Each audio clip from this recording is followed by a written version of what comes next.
Hold up. Hello? What's going on here? Why is it not? I don't want the...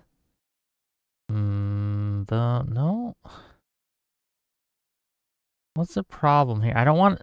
Why is my OBS being like this? Give me a second, gang. One moment. Let me see if I can't fix this. Can you guys hear me at least? Why? I don't want you guys to see. I just want you guys on this one to see my pretty, pretty face. Okay, that's all I want from this particular angle and shot. Okay, you guys can hear me? You guys can see me? Everything copacetic now? I hope. Perhaps? Maybe? Hurrah. Hurrah to you too. Polygraph lie detector says Trump was talking about the bad Rob, not the good Rob. Who's the... What? We're going to get to that. I don't know what you're talking about that. Trump is such a loser, bro. Trump was talking about Rob Noor, not Rob Reiner. No, he was not.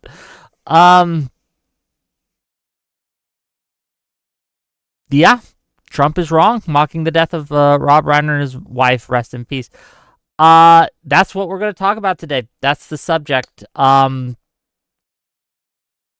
night, or was it 2 nights ago? One of the two.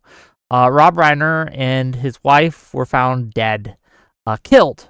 It looks to be, from reports, I guess his son killed them. It was like a patricide, matricide, suicide type deal. Tragic. I haven't seen anything leading me to believe it was politically motivated. Nothing like that, right? So I was like, okay, well, this is a tragedy. I liked Princess Bride, guys. Princess Bride was a great movie. Rob Snyder did that one, gang. It's great movie. And I was like, oh, that's sad. I didn't think much more of it. And I just went about my day. And today, however, I wake up to a post. And let me see if I can get that post up for you, because I think it's worth reading. Trump says this in a social media post, a Truth Social post, and I think it's worth going over. And we're going to talk about it. And we're going to talk about the reaction to it. And we're going to talk about what this means for where we are at as a country. Without further ado, let me read the post. What is wrong with my OBS? Hold on. I said without further ado, but I lied. We're going to do this further because it's just crazy. Oh, no. Up a little bit. Well, that'll do for now. Here, let me adjust me. Boo. Okay, so now you can see what I'm trying to show, and you can see me and my reaction to it. I don't know what's up with my OBS today, gang. Forgive me for this. Tech is not my strong suit. Let's read the post. From Real Donald Trump. A very sad thing happened last night in Hollywood. Rob Reiner, a tortured and struggling, but once very talented movie director and comedy star, has passed away, together with his wife, Michelle, reportedly due to the anger he caused others through his massive, unyielding, and incurable affliction with a mind-crippling disease known as Trump derangement syndrome, sometimes referred to as TDS. He was known to have driven people crazy by his raging obsession of President Donald J. Trump, with his obvious paranoia reaching new heights as the Trump administration surpassed all goals and expectations of greatness, and the golden age of America upon us, perhaps like never before. May Rob and Michelle rest in peace. Man's murdered by his son, I believe, right?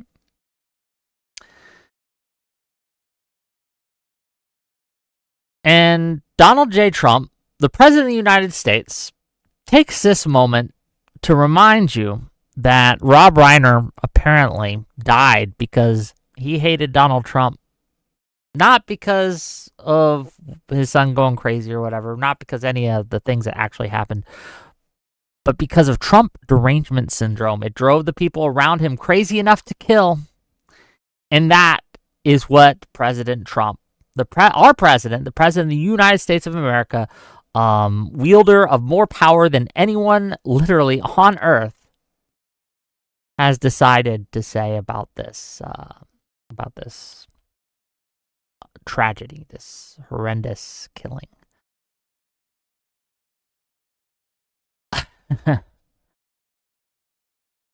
You know, a lot of people tell me, like, oh, Wick, why are you so hard on people that celebrate or mock death on your side? Why do you hold randoms account? They're just randoms, like people on Blue Talk, people on Twitter, right? Blue Talk, Blue Sky, people on TikTok, people on Twitter. They're just randos with no power. And yes, but I think that even that you should not do. And yes, I will condemn anyone on my side or on the left or who has a D next to their name for engaging in heinous, horrendous behavior like mocking the death of their political opponents, mocking the circumstances surrounding it, all these things. These are unbecoming of normal people. All that to say, if you think I was annoying scolding randos on Blue Sky or TikTok for their statements, you haven't seen what I think of someone with legitimate power, someone with legitimate authority, someone who is not bound by the same rules we are in a very real way, as SCOTUS has confirmed in their rulings. When they decide to act on this in this heinous manner, it is orders of magnitude worse than anything you can find on the left about Charlie Kirk, about anyone, right? Anyone who suffered, right, on the right, and then the left mocking them. That's bad, it's condemnable, it's evil. This is worse. It's worse when someone with actual power engages in these things. And don't take my word for it. Take MAGA's word for it.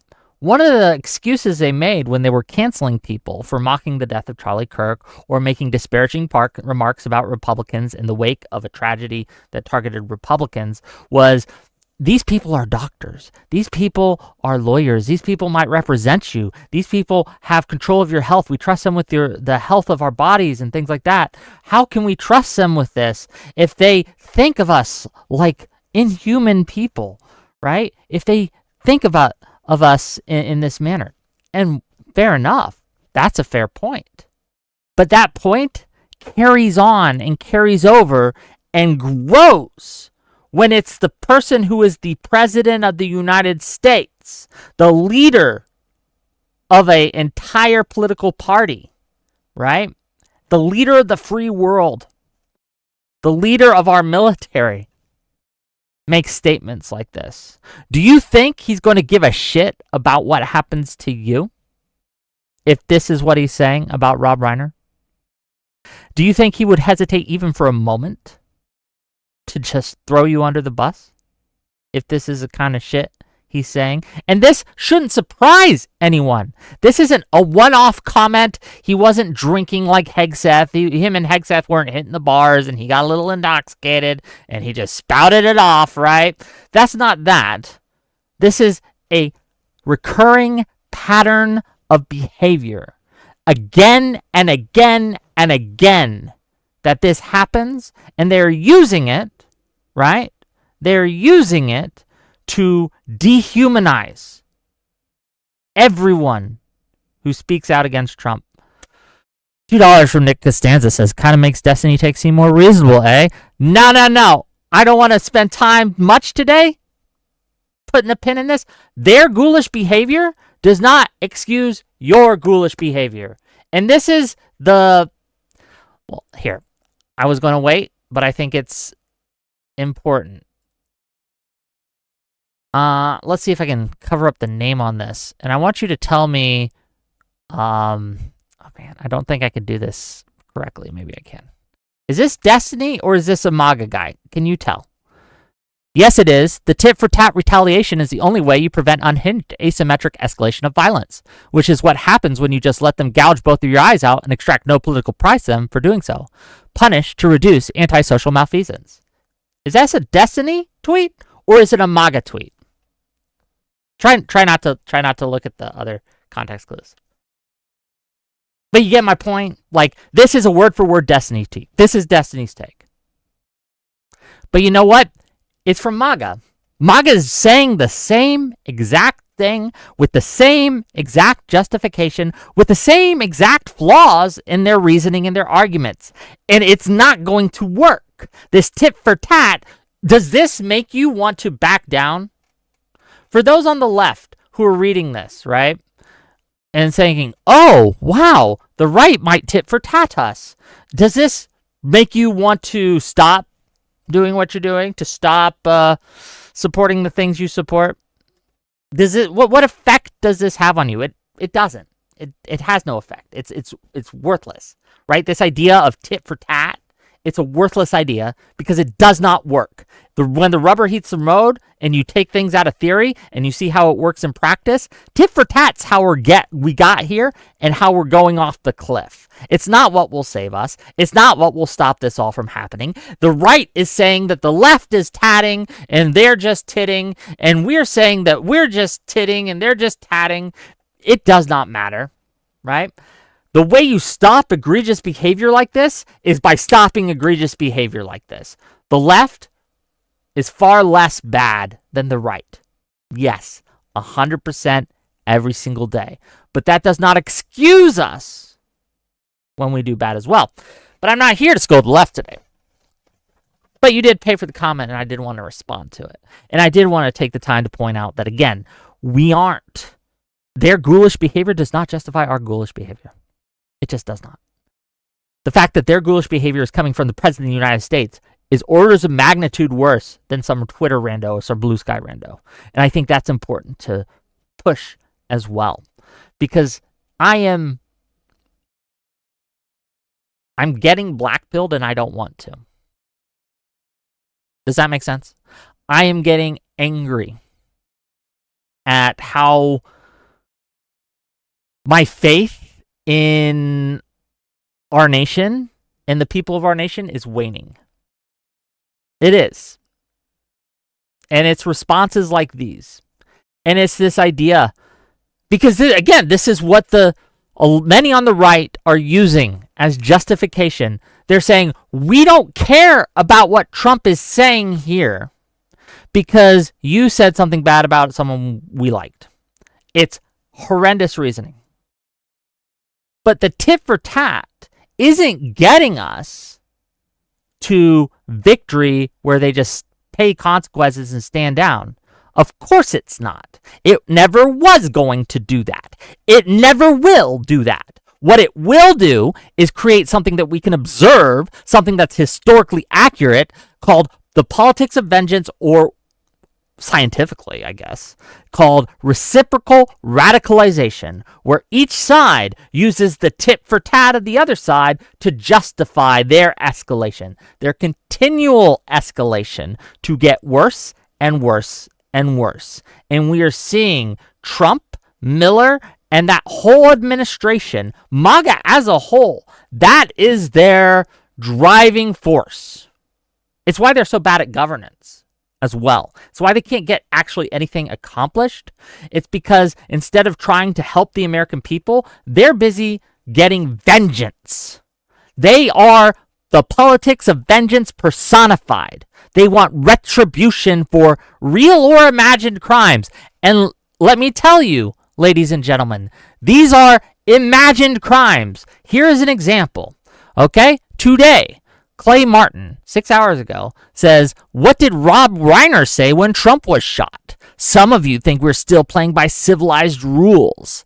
You are not a wolf and this is the land of wolves now. And he makes this weird cringe-ass fucking photo. If you go to, and we will in a second, just to show you. If you go this, he says this. He says, I'm speculating. Because someone asked him, what did Rob Reiner say? He says, well, I'm speculating and not interested enough to go look myself. And we can go see that. Here we go. It says, I think this is a defining case for bringing back the justification for the use of the term, but what did he say? I'm speculating and not interested enough to go look myself.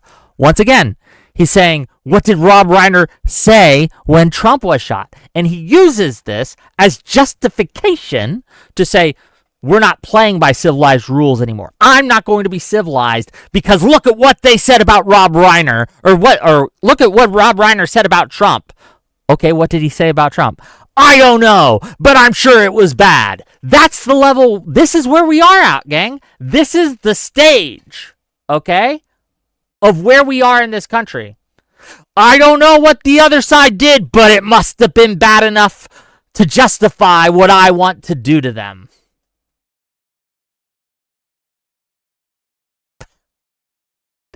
It's laughable if it wasn't so fucking crazy.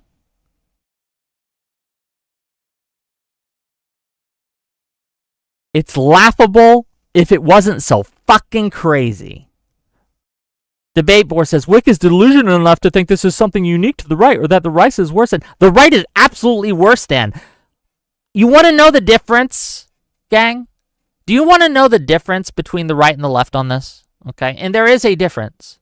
And again, I'm not excusing. And I think I have a pedigree that backs me up. A resume of taking my own side to task when I feel that they fuck up on this. Yelling at people, right, who are powerful on my side, influencers on my side, who I think fuck up on this and do this wrong. And act in what I frankly think is an evil manner on this. But if you want to know the difference between us, okay, if you want to know the difference between the right and the left on how they respond to such things, let me get it up for you, gang. This is a good example. Here are what the Democrats said, and I hope you guys can see this clearly enough. Maybe not. Maybe I need to. Man, it doesn't work on these images. Whatever. Try to zoom in. I'll read them to you.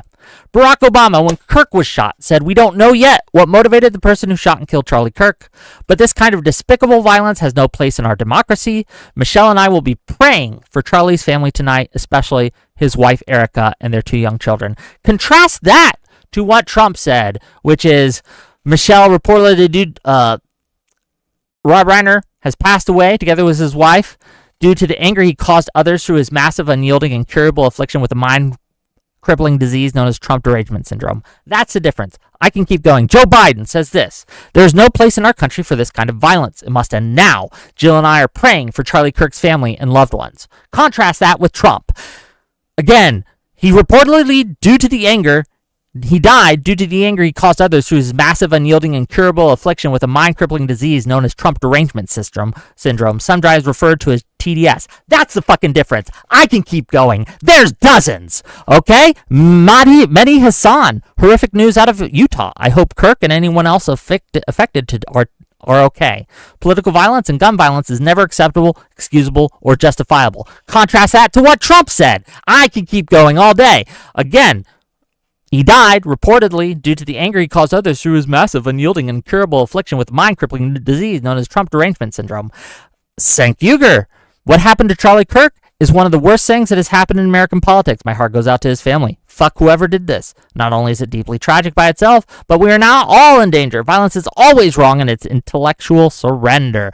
Do you guys get the point yet? Do you understand? Do you see the difference in real time? The right has to manufacture things. The right has to invent whole cloth, make mountains out of molehills, and take a small portion of random people on the left and say, look, these have said admittedly very bad things, but it pales in comparison. It pales in comparison to the power, might, and derangement preached from on high by Trump. This, ironically, is an example of why leadership matters. Leaders set the tone, and their constituents follow. After Trump made his tweet, the people who were saying, look, the right is, we're sympathetic towards Rob Reiner. We're sympathetic. We're not going to celebrate his death. As soon as Trump made that tweet, they're changing on a dime. What initially was a fairly good point. Okay, you're not celebrating the death of Rob Reiner. Good on you, right? That's bare minimum stuff, but fair, right? It's fair to point out. And yet, when their leader, Donald Trump, made his statement, they're changing and they're like Jell-O and jiggling to fit the mold, right, that their president has cast for them. That's why leadership matters. It's because Trump's tweet is going to justify. It's going to make the right feel justified in acting like Trump was. He is an example, and they are following that example. And had he taken the opposite tack, had he come out with something that, I don't know, Joe Biden would have says there's no place in our country for this kind of violence. It must end now.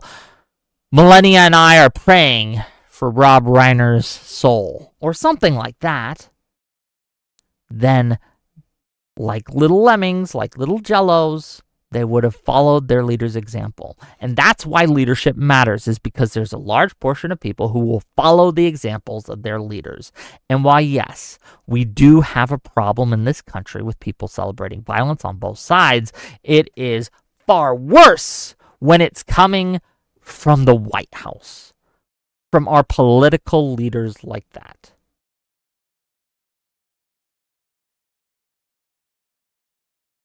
So do not tell me that these are equivalent. They are not. I have eyes, sir. I can fucking read. I can fucking see. Fake hand-wringing?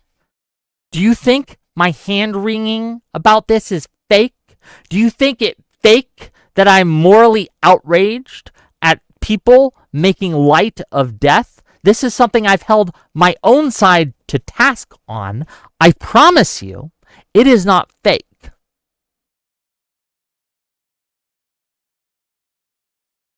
And this is, of course, the last retreat of cowardly minds saying, oh, I don't actually feel this way, so the other people who are feeling this way must be faking it. It's not fake.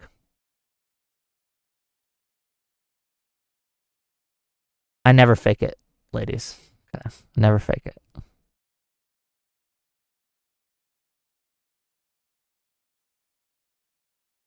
No Cow Mike says, but Wick, Hallie and Ryan are really worried about DEI, so it evens out.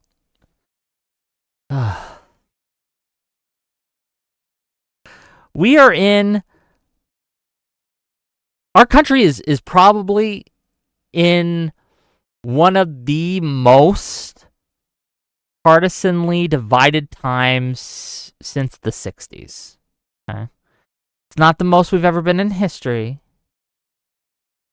But in my lifetime, I have never seen, and maybe it's just social media is bringing it out, I don't know. But I've never seen people so willing, so eager to take joy in the suffering of others, of other fellow Americans, because they were on the opposite side of the aisle. I haven't seen it. Not to this level.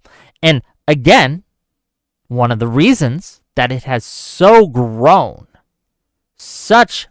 become such a cancer, is because Donald Trump is the leader of the Republican Party.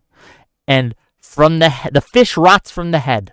From the head flows all the poison, the evil that is infecting us as a nation. And to my chagrin, leftists, a lot of the left are falling for it. They're falling to this fucking disease. Do not do it. Do not fall into this trap. Here, I got another example to show you, and I think it's worthy of discussion. Let's find it here. Sorry, I wasn't going to stream today, but I wanted to talk about this, and it was bothering me so much. But I do want to say I want to show someone I generally think of as a reasonable Republican. Okay, and I want to show you again why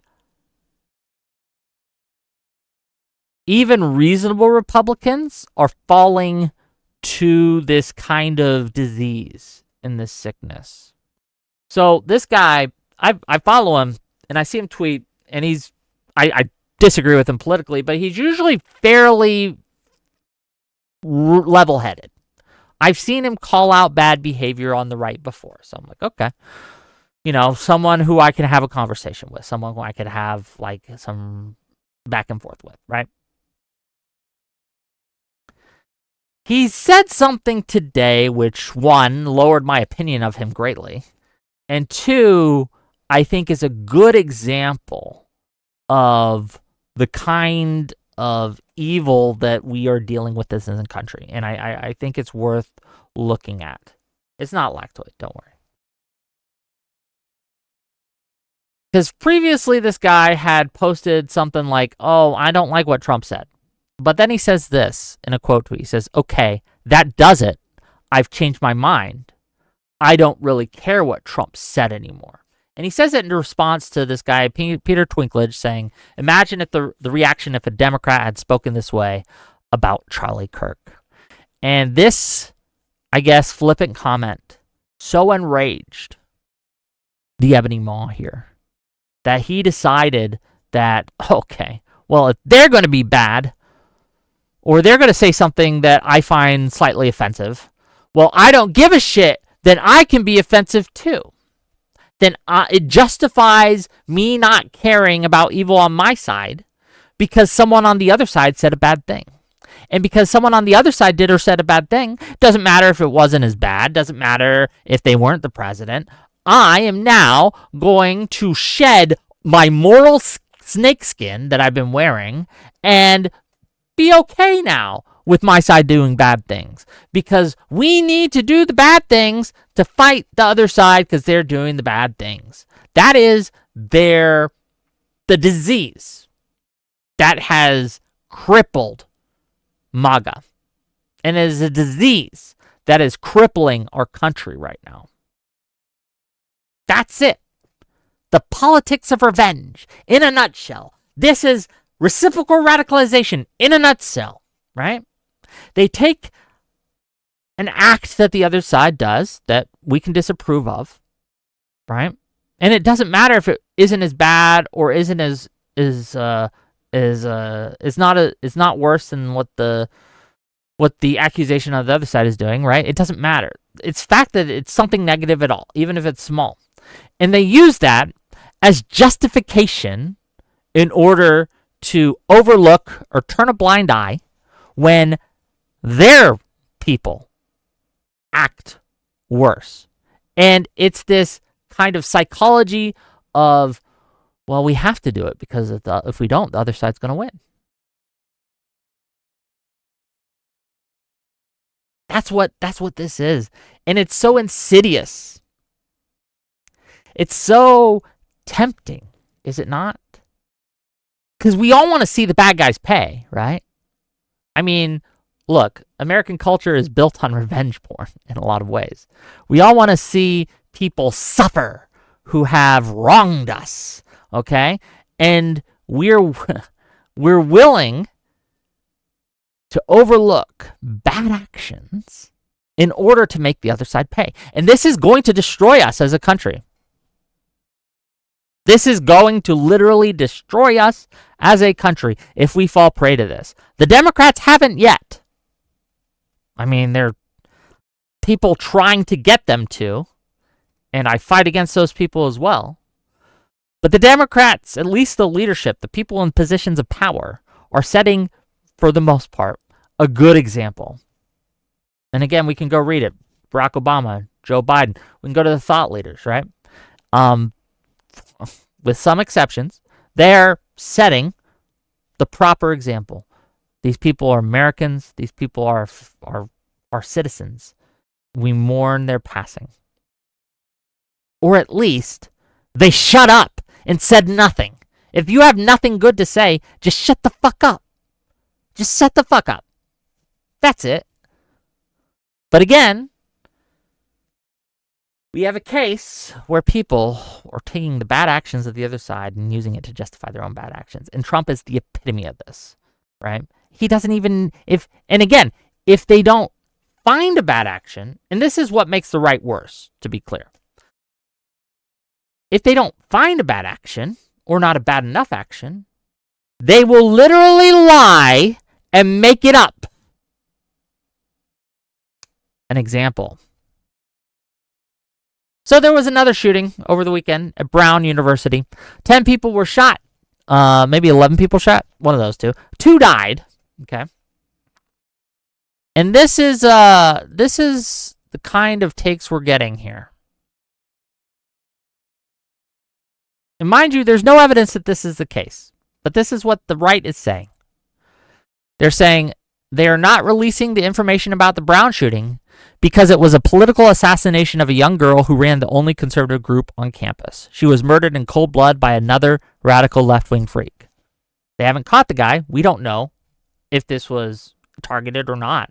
There's no evidence that was targeting. There's no evidence of this guy's political motivations. We don't know anything about the shooter. I don't believe the shooter's been caught. I don't think he's been apprehended. And yet, the right is pushing this lie. And it's on purpose. It's a lie that they're pushing on purpose because they are trying to justify what they want to do to you. They are trying to justify what they are going to do to you when they get the ability and chance to. Okay? They are creating a lie, manufacturing it, because you know who the other guy who got killed? It wasn't just this girl, Ella Cook, who was 19. Tragic that she was killed. Okay? Tragic. It was a guy named Muhammad. That was the other guy who was killed in this shooting. Guy named Muhammad. Looks how you think he'd look. Like a Muslim kid.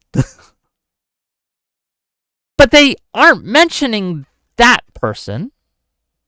They are mentioning this person and claiming it was a politically targeted assassination against this person in particular. They have no evidence of this. And they are using it, again, as justification. Look what this guy says from the world's greatest dad in the world. He says, her friends and family should kill everyone her killer has ever had a positive interaction with. We are solidly in a defect/defect situation. Again, with the, can you tell if this was a Destiny tweet or a MAGA tweet? You don't know because they're all using the same fucking logic. He says, we are solidly in a defect/defect situation and only dramatic escalation has any chance of deterrence. They are using their own, so this is a playbook. They try to find something bad. If they can't find something bad, they make it up. Okay? They take that bad thing and they use it as justification for saying things like, her friends and family should kill everyone her killer has ever had a positive interaction with. Smile at whoever this guy was on the street. You're dead. And they'll justify it. Say a tweet in his defense like, oh, he should be entitled to a fair trial. You're dead. Okay? This is a pattern of behavior. And it's not just him saying this. It's a ton of them saying this. Let me bring it up here. Was this one? It was, here. This is from the Lutheran Present. He says, we are in a civil war, and I don't think that is hyperbole. There is a political arm, Democratic Party, and the militant arm. The two are separated just far enough that the murder done by the latter do not implicate the former legally, but the former protects, enables, and encourages the latter. The same groups fund both. If our political system fails, it will be because about 50% of our fellow citizens decided to murder the greatest, freest country in history. The country that gave them everything. And for what? Some Islamo-Marxists that will kill them when they can? Pathetic. Sad, pathetic, irrational. Lord have mercy. This is a screed of someone who is fucking insane, who has been fed bullshit and cannot discern truth from fiction, who is living in a fantasy world, who has no connection to reality. The fact that this is based on a tweet that someone said that has no evidence And in fact, there is circumstantial evidence against the claim, even though, again, we have no idea the motivation. We have no idea if it was targeted or just random. We have no idea who the killer is. We have no information whatsoever. And here they are, making up in their heads, imagining a guy. Remember, we saw this earlier. We saw this earlier with Mr. Clay Martin, who basically said, what did Rob Reiner say when Trump was shot? Some of you still think we're playing by civilized rules. And then he admits later, I'm speculating and I don't care enough to go look it up. I don't actually know what he was said. They're making shit up in their heads. And they're getting mad at that. And they're using that made up shit that they're mad at to justify evil. To justify evil. That's what is going on. Get it through your thick fucking skulls. Get it through your heads. This is where we're at. This is where we're at.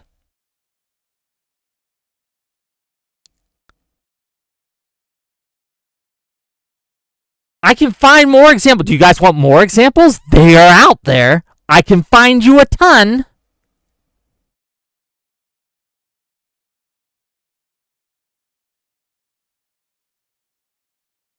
The body count is now 3. It will get higher until the admin does something. And you want to bet what he wants to do to Democrats? You want to take some guesses? Okay? And they're using unconnected events. No connection whatsoever to each other. And they're trying to lie to make it as if the Democrats are trying to go out and kill every single person. Because again, 2 people were killed in this account, but they don't consider one of those people a person because they were brown. Okay? It's that simple. This is the other guy who died, by the way. This Mohammed Aziz Zakov. I don't know. I'm sorry. I'm mispronouncing his name. Here's the other guy that was gunned down and killed. Okay. Was this attack targeted? There's no evidence to suggest it was. And yet, they won't call for anything because he died. They won't even mention his name. He'll not even be someone that blips on their radar. He won't. You want more examples? We got more examples, baby. Okay, here we go. John Doyle. The Rob Reiner decided to spend the last part of his life as a chief contributor to the establishment of social incentives that get us attacked and killed, which he surely was aware of, especially given the events of the past 2 years. So I don't care. Again, they've made up in their head that anyone who ever criticizes a Republican wants them dead and killed. And that's not true. That's absolutely not true for 99% of the people out there. No one wants to see a civil war. No one wants to see Republicans dead, right? This isn't something we want as a people, as a party. There are some fringe extremist losers out there who might think like this, but they exist on both sides of the aisle. The problem is, on one side of the aisle, the Democrat side of the aisle, our leaders push back against that. We call that out. We condemn it when it happens. Okay? We condemn the people celebrating. On the other side of the aisle, the Republicans, it's coming from their political leaders. It's coming from the President of the United States itself. That's the difference. And it matters. And we're seeing it matter because if you look at 24 hours ago, and I encourage you to do this, go look at the timeline from MAGA on 24 hours ago and how, for the most part, they were being very sympathetic to Rob Reiner's death. But as soon, the moment that tweet dropped by Trump, they changed their fucking tunes. And they all end on it. And it's not just randos and nobodies. It's their thought leaders. Let me pull it up. Give me a moment, please. Bum, bum, bum, bum, bum, bum, bum, bum, bum.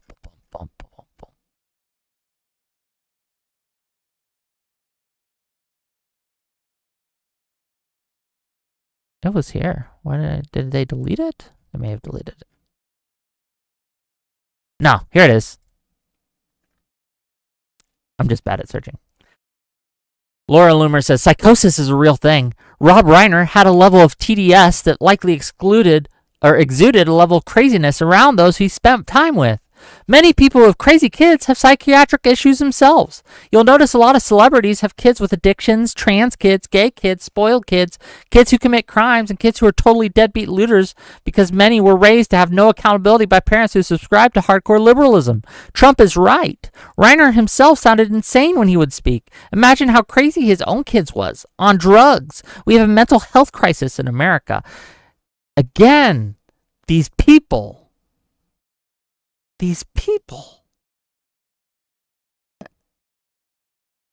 If a professor or a doctor had tweeted what Donald Trump did about Charlie Kirk, Laura Loomer would be bragging that she got them fired. But when it's her daddy Trump,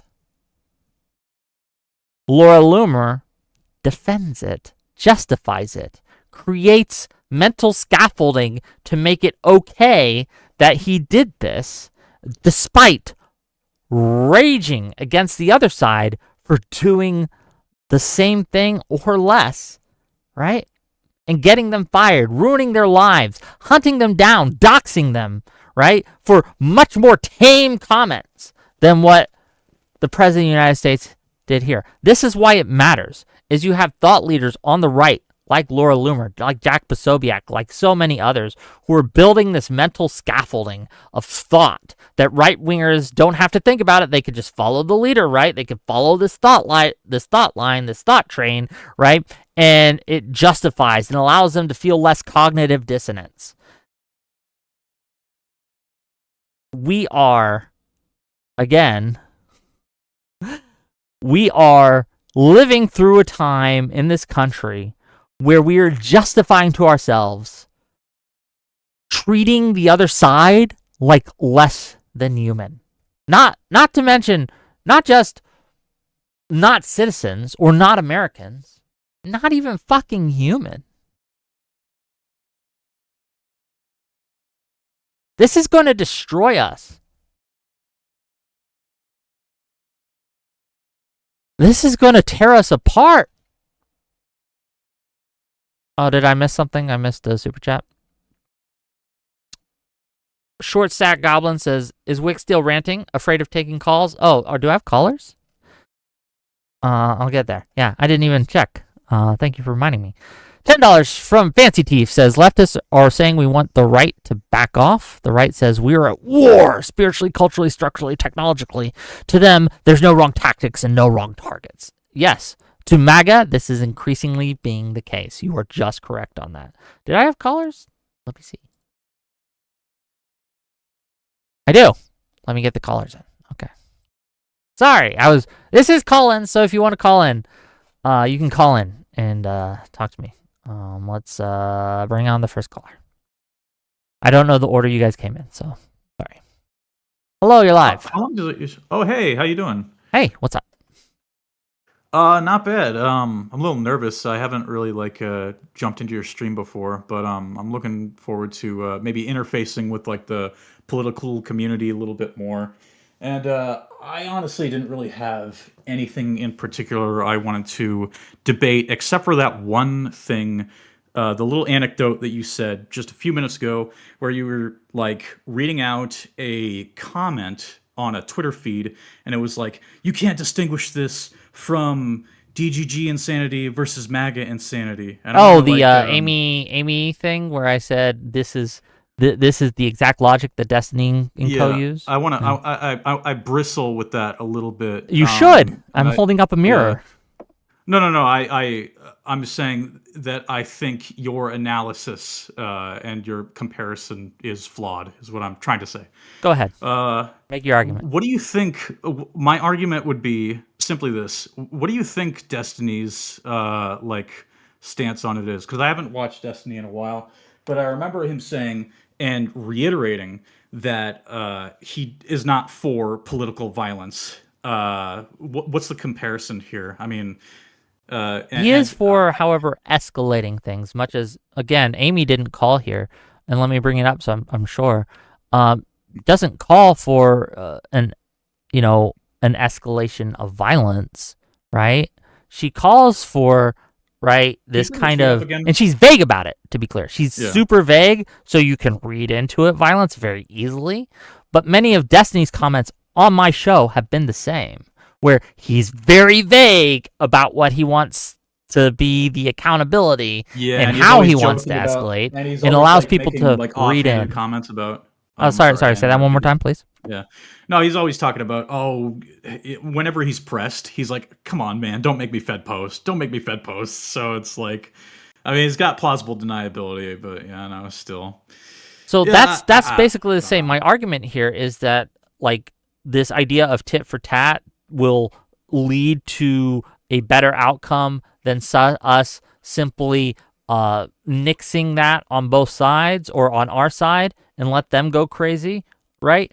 I think that the first side, and this I really do believe this, the first side to rein in their crazies effectively wins for the next 20 years in politics in America.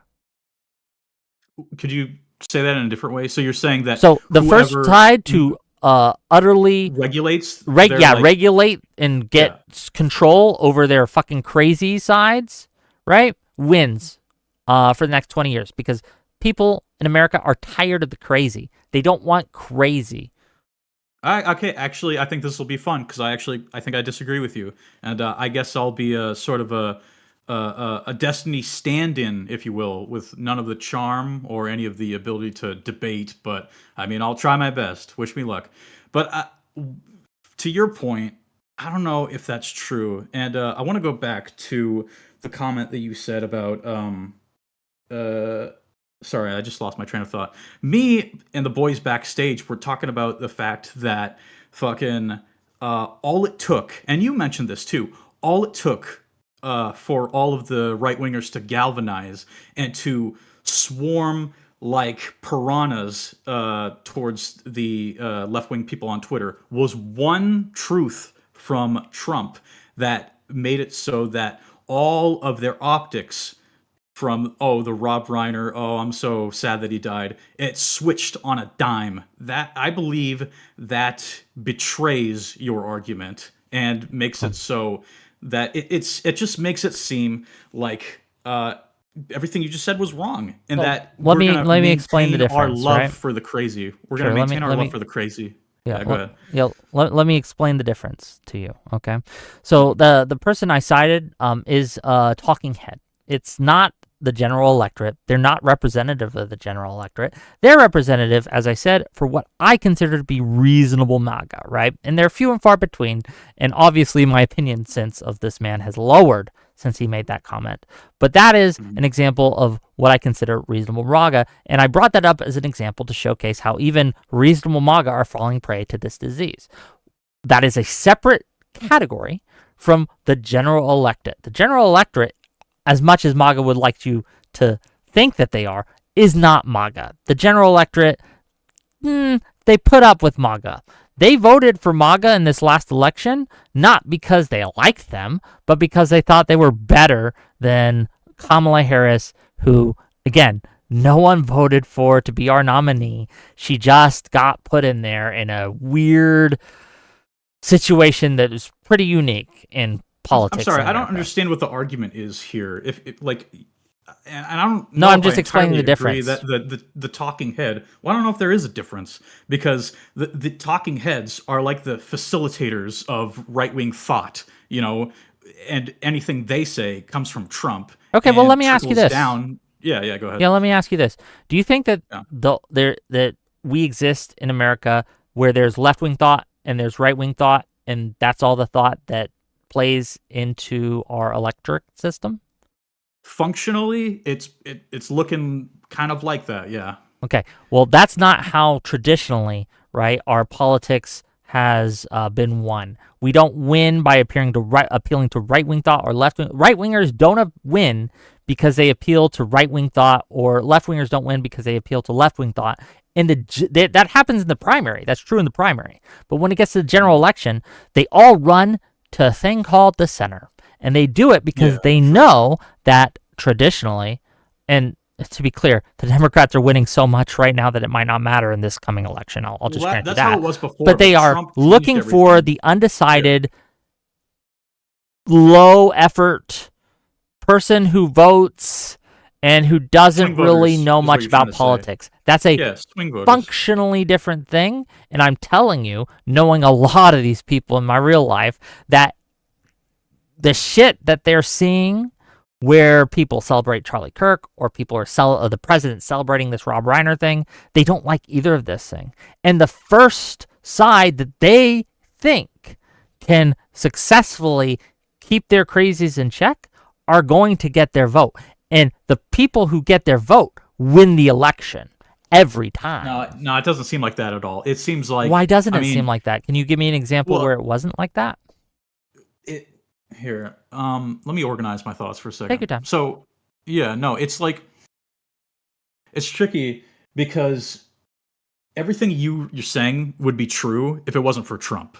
Trump is the, X factor here. He's like the person who changed politics forever. And I don't know if they're going to be the same ever again. Like you said, traditionally, and that was a very smart wordage, because traditionally it was like you had to appeal to the center, the moderates, in order to swing people to your side. Now it's like we live in two completely different countries, but in the same country. It's like there's two factions of people that are just completely at odds. I mean, I don't know. It's funny because you're right, but about the wrong thing. We do live in two different realities. Your reality thinks that the Twitter is representative of actual voters, and my reality is like, no, this is just partisan fighting. Well, no, I have no misapprehension about the fact that Twitter is a hellscape thanks to Elon Musk. Yes. And it's not necessarily representative of the electorate, but still, X, formerly Twitter, has an indelible, I think I'm using that word correctly, indelible effect on the way that Americans think. That's why people are trying to bot and yes, it does.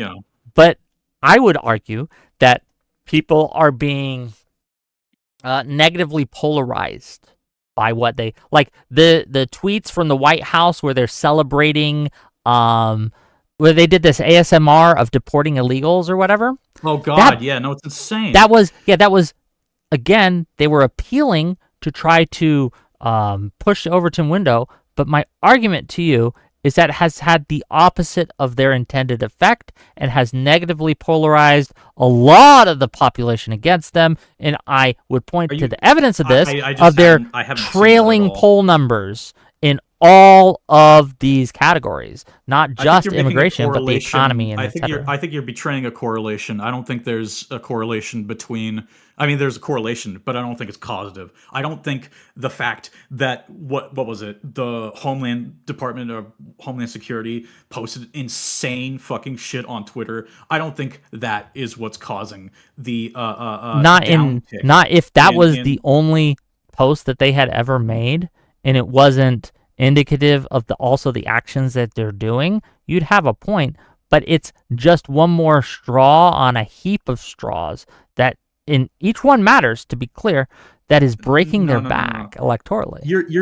I'm gonna use more confident language. I'm finding my confidence here. You're kidding yourself if you think that insightful and animated language from the right wing is what's causing them to lose favor for the moderate rights. If anything, it's the Epstein files. It's as simple as that. It's the Epstein files which is causing them to that too fizzle. Yeah. But you would be I think if your argument is that words don't matter, I think that is a losing argument. Absolutely.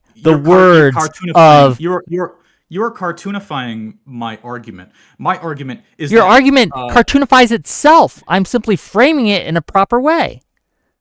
No, then you misunderstood my argument. My argument was never that words don't matter. My argument is that, let me phrase Hold on. it more You said that smartly the than you put arguments it. didn't make. You didn't say words don't matter. You said arguments aren't having an effect, or their words aren't having an effect.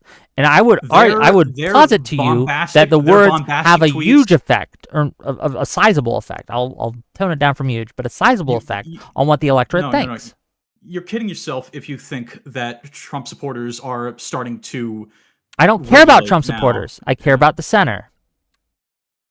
Well, I mean, it seems like, yeah, I don't know. I No, mean, you're right. Trump supporters are it's probably tricky. It's gone. They're tricky. Yeah, probably yeah. you could probably get a couple on the off ramps, right? Like, and I think we should do better on providing off ramps.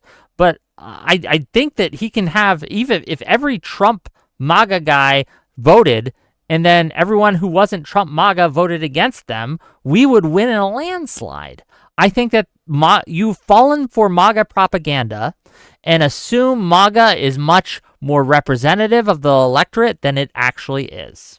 Well, I think the culture might be different in where we live, because where I live in Portland, we have a strong MAGA enclave, and they're insane, and they're very loud, very vocal, and they act like the cartoons that you see on Twitter. So it's a little bit different from where I live. I mean, it's possible, but my to defend my previous point, it was never that words don't matter. It's that, to put it more smartly, like I said, the crazy Trump supporters do not are not losing favor because of animated and crazy language. But But I don't we necessarily know. Here, let me finish. My family, I've got family who are like single issue voters for like just getting rid of abortion, and that's where their support for Trump begins and ends. They're not going to care. They're not going to care at all that he is like using fascist language. Nobody gives a shit. It just seems like that. okay, Yeah, can go I ahead. Sorry. respond? Okay, sweet. Yeah, yeah. Sorry. No, All I'm right, sorry. no, you're fine. Yeah. I again will cede to you that yes, if someone's single issue is abortion, they're probably not going to vote Democrat. But I'm not talking about convincing those people. I'm not talking about reaching out to those people. I'm not talking about this will have an effect on those people. That's not who I'm discussing. There is a whole host of people who aren't single issue voters, who aren't very aware, right, of politics as a whole. They don't think too much on it. It doesn't really consume their lives like it does some of us online Disaffected young commentators. white But men. if I It may sounds like finish, was what you're describing. well, Sorry, sorry. if I may Yeah. finish, right? Yeah. Like you are using these extreme examples and again implying that they are representative of a majority of Americans that are voting one way or the other, and I would argue that they are not. Again, I will just cede to you that this might not be the most large contributing factor to why Trump is losing, but it would be foolish to think it wasn't a factor at all. We can see again from polling data, not just on the economy, not just on the Epstein file stuff, but even on immigration and all these other issues. On all of them, Trump is nosediving. And I think Yeah. that, Well, I haven't the looked at only like, through yeah. line between all of these things, right? The only through line between all of these things is the stance that the White House and this administration, the messaging that they're giving for it. What? No. I mean, Trump's rhetoric has barely changed since 2016. Now that he's been accused of a child rapist, now only the moderates have started to cede. That's what I'm trying to say.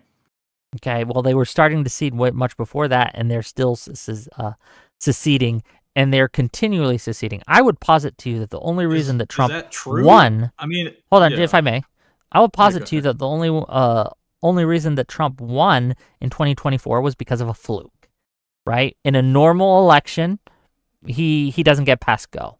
But because that was not a normal election, and we had a whole host of factors that were beyond anyone's control, unfortunately, such as, again, just worldwide, incumbents got slaughtered, right? I don't Incumbents know if lost you know exactly. Yeah. all their power, and this was like a backlash to COVID inflation and all these things, right? Um, again, and pushing out our candidate at the last minute, at the 11th hour, and having someone just kind of try to kickstart a campaign in 3 months when the other guy had years. It just didn't work, and Okay, so it's not yes, surprising it didn't work. I'll agree. I'll agree that the circumstances surrounding Biden's dropping out and Harris just being kind of selected didn't help. But you're kidding yourself if you think that Trump isn't like lightning in a bottle. I hate to say it, but he's like a titan of fucking politics right now. He's captured the minds of disaffected white men all over the country. It's no, he could say the most insane shit. And you mentioned in passing that like people were starting to cede leading up to present day. I don't know if that's true. I mean, he still won the election. What was it like? In 2024, right? And I he still won it, and I don't know. I forgot. Did he win it by landslide, or did he win it just by just a few votes? The fact of the matter is, it doesn't really matter to my point. But the fact of the matter is that it Trump's. I think the major thing, and yeah, maybe his rhetoric, maybe his recent you need to do a better job at proving to me that Trump's insane recent rhetoric is the catalyst for him taking a nosedive in the polls, and not the fact that he's plausibly being outed as a child rapist. Would you You know, cede to me that if not catalyst, then it's absolutely lubricant to his slide to destruction? okay, I will cede it if this is the case. If this That, what no, I'm about to say let me is the case. clarify. Let me clarify Yeah, that had his messaging not been as it was and was more professional, that he would be higher in the polls than he is right now. That he would have more of ability to enact his will politically than he has right now. Because I think that an underreported thing is how much Trump is being stymied by the courts and other things. Stymied, stymied, what the fuck ever, right? You know what I'm saying. I just don't know what you're saying. I mean, it's just like he's had the same rhetoric for fucking 10 years now. And it's only now in the past, what, 8 months that he started to dip in the polls. You can't explain that to me without invoking the Epstein files. He's been down in the polls before, even before He the won Epstein the files came election. out. He won lost the damn 2020. election, and you could yeah, but he was still That's a he was good still the example of my Republican point. In 2020, incumbent. the Yeah. economy was better. He wasn't on the hook for the Epstein stuff. He was on the offense for the Epstein stuff. He had a lot better of a situation going for him, and yet still his poll numbers were abysmal. Why? Because of his rhetoric and messaging. And that's why one of the reasons he lost in 2020.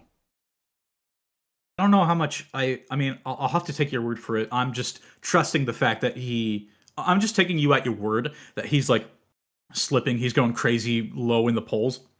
But the fact of the matter is, he's still like, whether he's president or not, he's still captured the attention and loyalty of fucking a third of the U.S., maybe more. You know, like assuming that like a third are left, a third are right, and a third are just like undecided. But It's not as it's clean as I that, don't but know. fair. Yeah, you know what I'm saying though. I do. It's like the Epstein files have. You'll agree with me though that the Epstein files have far greater an impact than what you're implying his rhetoric is. Because his rhetoric has stayed the same. What's the evidence you have of that? Let me think about that for a second. Because it sounds like you want it to be true. It seems like it is true. Okay, well, sure. Can you show me? My evidence for that would be, and I'm not like a statistician. I everybody does their vibes based politics a little bit differently, but he won the fucking 2024 election. I mean, what else is there to say about He it? won the 2024 election is your evidence that Yeah, the Epstein files have hurt him? in a roundabout way, yes, because you're claiming that he's he's abysmal in the polls. Is that what you're? Well, I'm Is that what you're claiming it, and I saying? could show you the polls, right? I can bring them up if you want. I will, right? And bring them up where he's at a low point in his polls, right? I think he had a recent like hike by a couple points, but he's underwater by double digits. I think my claim is stronger than your claim that for some reason, for some abstract reason, his recent rhetoric is what's causing him to slide. It's not an abstract reason. I'm saying that. Let me make my point clear before you strawman me, man. Like, oh, I'm sorry. I'm not trying to strawman. You're fine, but just to be clear, I think that his rhetoric, on top of everything else, and his mindset of revenge politics, which I was ranting about before, right, has led to a situation where people are noticing what he is saying more than perhaps they did before. They couldn't excuse it or write it off because the economy is doing fine. So, maybe we should cut him some slack. They're seeing the rhetoric. They're not liking it, and they're finding no other excuse to support it. And that is killing him in support. I got common ground for you. I got common. Here's my all. Okay, and we do gotta go. I don't want to monopolize. Let me just say my piece real quick. I think that maybe there is more to his rhetoric that's causing him to lose favor with the right-wing party than I had first assumed. But I mean, that is couched with his total mishandling of the economy, with the Doge shit, with the what was it, the Snap shit, and the immigration ICE shenanigans, that and the Epstein files. All of those items that I just listed, his rhetoric is on the very bottom. Like, his rhetoric is a rounding error compared to everything that I just said. You're right in that his rhetoric may be affecting like the middle right, but you're kidding yourself if you think it's like a major factor compared to all of the mishandling, all the corruption, all the crap that I just listed. I'm sorry. I know I just gave you a mouthful, but I really appreciate you having me on. You can have last word. Yeah, that's fine. Thanks for being here, man, and I'll catch you later. Can I upload like this clip onto my YouTube channel? Yeah, I don't care if you're just as a general rule, if you are part of the content, it is your content too. So yeah, go for it. Sweet, thanks. I appreciate it. Thanks, man. Yeah. Is this, first of all, gang? Can I just say, is this what's going to happen today?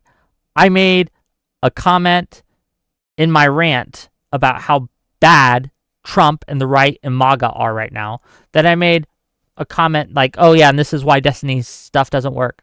Are we going to fixate on the Destiny stuff? Right? Is that what we're going to do?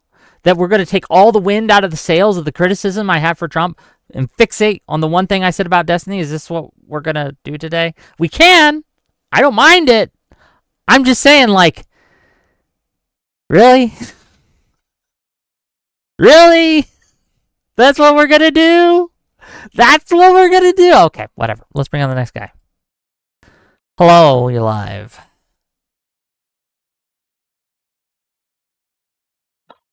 Hello. Hi, what do you got? Hi. So this is very quick. The first thing, no MAGA is going to call in here to defend Trump. You know that, right? Oh, I hope they do, but you're probably right. Well, I hope they do. I would love to unleash a full wickening, okay? It's been a while. I've been holding it up. It's been pent up in me, and I've wanted to wick out so bad, okay? And it's just, I'm itching. I wish a motherfucker would try. Okay? But go ahead. I understand. Because you're going to get a lot of people coming in to nibble around the edges, because obviously no one's going to call in if they disagree with you on the Trump stuff.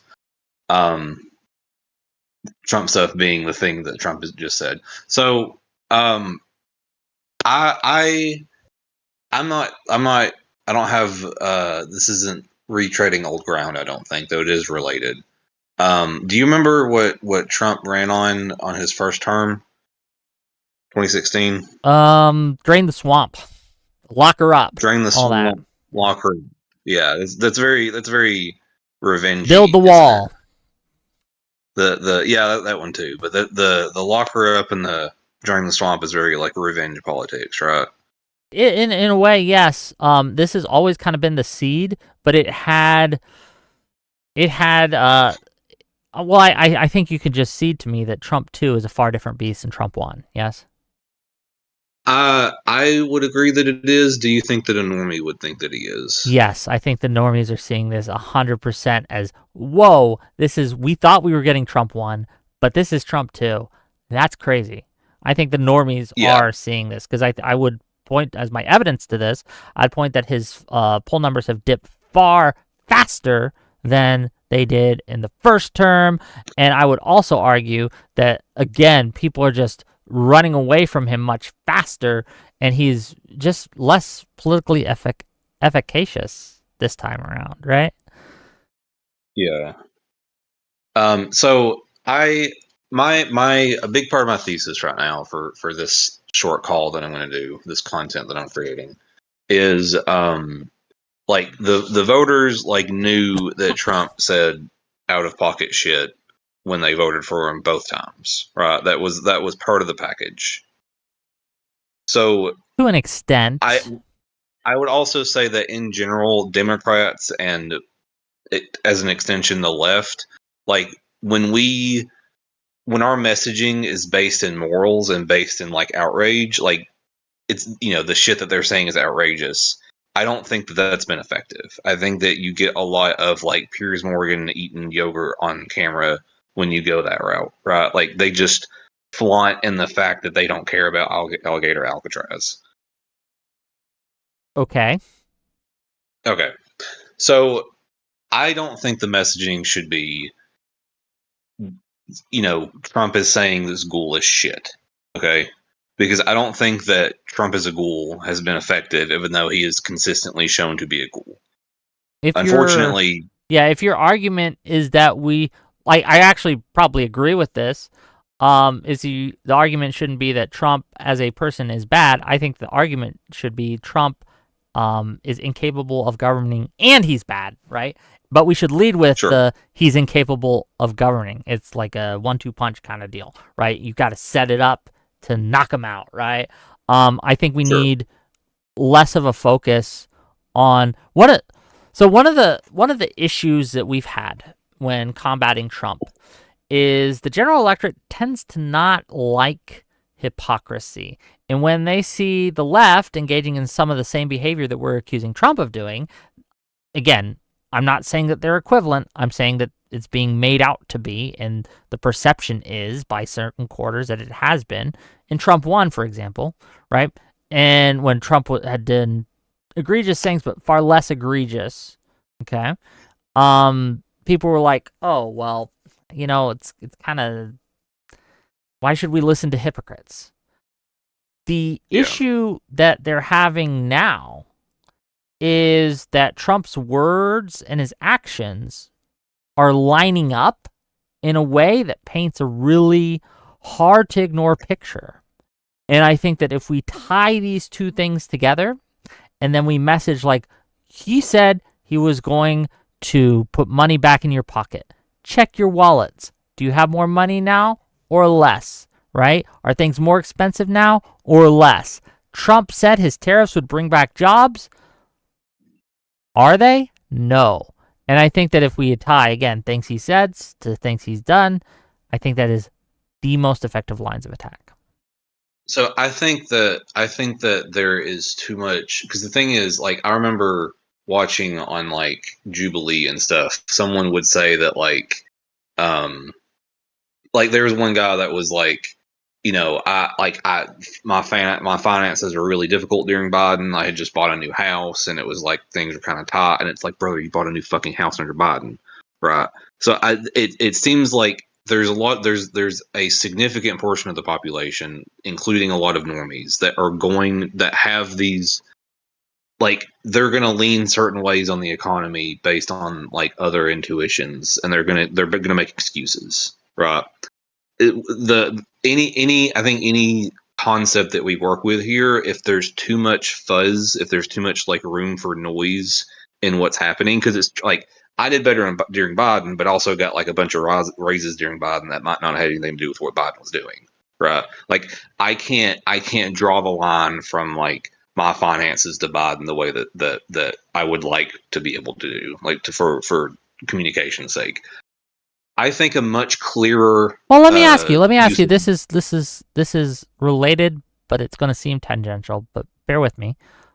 Do you Sure. think it would be appropriate, even though you can't directly connect Biden's economy to your windfall or lack of windfall, do you think it would be appropriate for you to lie and say, for a good cause? Do you think it would be appropriate for you to lie and say, well, actually, no, Biden's policies directly help me? I would have to do the main thing for that would be, I don't know. It's also it's hard for me to call it a lie because I might be able to make the argument that it did. I'm just wouldn't be speaking with any certainty. Based on what you said earlier, it would be a lie. No, when I say I could make, you'd have to build the scaffolding. It doesn't come naturally, right? I would have to research, and I don't know what that research. But you would be research with the idea in mind that you're doing so in order to prove a point that you can't prove unless you find evidence to make it. Wait, so the point of me bringing that up is that I would have to do the research to even know if this was a lie, Rob. Yes. I don't know that I would want to lie about that. In the same way that I never was the one that was like, as soon as Trump got in office, I didn't start pointing to the gas station pump. Right? My point here, right, is that you're trying to it's causing you some distress, right? To like, well, is this a lie? Is this something I should do? Blah blah blah blah. When on the right, it wouldn't at all. They would have no compulsion, no compunction. They would simply do it. They would simply, this is the whole reasoning that J.D. Vance, the vice president, gave for pushing the cats and the dogs lie, that the Haitians were eating the cats and the dogs. And still to this day, many of the perpetrators of this lie, and it was a lie, they just made it up, right? Has said, well, it points to something true. It's not true in and of itself. And this is what they've admitted, right? It's a story that illustrates a larger point. And I think this is why this thing that the right does, that MAGA does specifically, is why people are going to punish them, is because when you continuously lie, eventually reality catches up with your lies and exposes your lies. That lie got called out to J.D. Vance's face during the election cycle, and it didn't matter. You're acting like it didn't matter. You don't think it mattered at all? You don't think that it wouldn't have been less close without that lie? I don't think people care. I think that when people want to vote the way they want to vote, they just ignore a bunch of lies. I think that there's because you're if you pin them and you say, hey, do you admit that J.D. Vance lied here? They'd be like, yeah, but the southern border. They're gonna come any excuse. I don't think they even really know why they're voting. I mean, it's just true that some did, right? Some voters are like that, and that's true. But I don't think most voters are like that. I think that there is a significant portion of voters. I'll say this. I think there's a significant portion of voters who are not like that, and I think that they are. They're enough to decide an election. Do you think that a single voter was shaken off of Trump when he saw that cats and dogs lie? Yes, I do. I don't think so. I think this is where we disagree. I think that there were a sizable portion who may have voted for Trump otherwise, but did not because of the way he's conducted himself, right? Especially because remember, Trump didn't actually win by that much in 2024. It was a squeaker. If there was I think it was 1.5% difference in 3 key states, Michigan, Pennsylvania, and there was one other that I can't fucking remember, right? If they had flipped and just 1.5% the other way, we'd be looking at President Harris right now, right? It was a squeaker of an election. And I think that it would not have been as close, and it should not have been as close, if it was just a reflection on the economy at the time Biden was president. And people, again, poor perception of the economy would have said that Biden would have lost or Harris would have lost by far more than she did. But she didn't, largely in part because people just don't like liars. And people So have punished Trump and co. for lying. Yeah. I think the issue with that is the same issue that I was talking about with the economy, where there's a lot of room for noise in that, and there's also a lot of like confirmation bias. So like even if you sit someone down and you're like, hey, JD Vance lied about the cats and the dogs, they're gonna say, yeah, but like there's still all this other like migrant stuff going on. And then if you like if you had like a lie detector test and you sat down with them and you had like omniscient god powers and you went down every single narrative that was in the news at the time and struck all of them out, they would still kind of be leaning in that way because it's less so one individual story and it's more so just like the miasma of the right wing news that they were reacting to, right? Again, I So grant you the point for a certain type of Trump voter. Yes, that absolutely is true. But I think that you're pointing to something and saying it's most, and I would say that no, I don't think it is. Well, so like I'm not just talking about like the diehard MAGAs. I'm also talking about just the normies that lean right, right. Uh, I think it's So even less true for that group. and I'm building all this up to say is that the type of rhetoric that we should focus on is situations where there's no like we're not making a moral claim when we point it out. We're just showing how fucking goofy they were, right? So that was it. You were looking at it earlier. Was that Laura Loomer post? That is. I kind of I've been listening to the panel for like an hour and a half after that. Like I can't fully remember what was said, but I remember kind of latching onto that as like an opportunity to show the silliness. It's also like everyone's focusing on Trump's truth and how like deplorable it was or how like repulsive it was. I think we should like this is I don't know if you've ever had like grandparents or like parents that kind of started to sundown. This is textbook dementia, right? The idea of like a viral shedding when it comes to Trump derangement syndrome causing violence, that's dementia, right? I don't know if it's I don't know enough about. I don't think it is. I think it's just him. Okay. Look, why give him the out of his mind going when you can Because just say, "Oh, this is evil. because This is just evil. He's evil. because He's being the evil." morality doesn't move. Because the morality, like people know that Trump's a ghoul. They knew that when they voted for him, right? This is, and I'm not just saying this like this isn't just a tactic that like I'm not being dishonest here. Like I have my mom had like a lot of these kind of issues, and my granddad had a lot of these kind of issues, and like when they start to kind of lose that cognition, they start saying some like off the wall, like very offensive shit. And it's just because they're losing. This is what it looks like in the early stages when you're losing those faculties. Because like what Okay, he I'll said was I'll not take your only. word for it, man. I don't like. Okay, I I just mean, don't. yeah, Mm, maybe I'll try to whatever. make that case better Yeah, next time. But but like, I do have to let you go. The room's filling up. But thank you for calling in, buddy. Okay. yep. Yeah. Bye. See you next time. Hello, you're live. Hello. Hi. What you got? Hold on, I just had to help my dad carry some water into our apartment, so forgive me if I'm a bit out of breath. Carrying water. Gotcha. Carrying water for Yeah. your dad. I think Exactly, literally. this is going to be a metaphor for our conversation. I can feel it. Go ahead. Who knows? Anyway, so listen. Here's the facts, like of the situation of our like political landscape. Trump ran twice. Both times he was running against pretty moderate candidates, right? Lots of those candidates pretty much like set their entire campaign up to appeal to the more normie sides of the right wing. He beat both of those candidates. Even if you want to say the 2024 election was a fluke, he still won in 2016.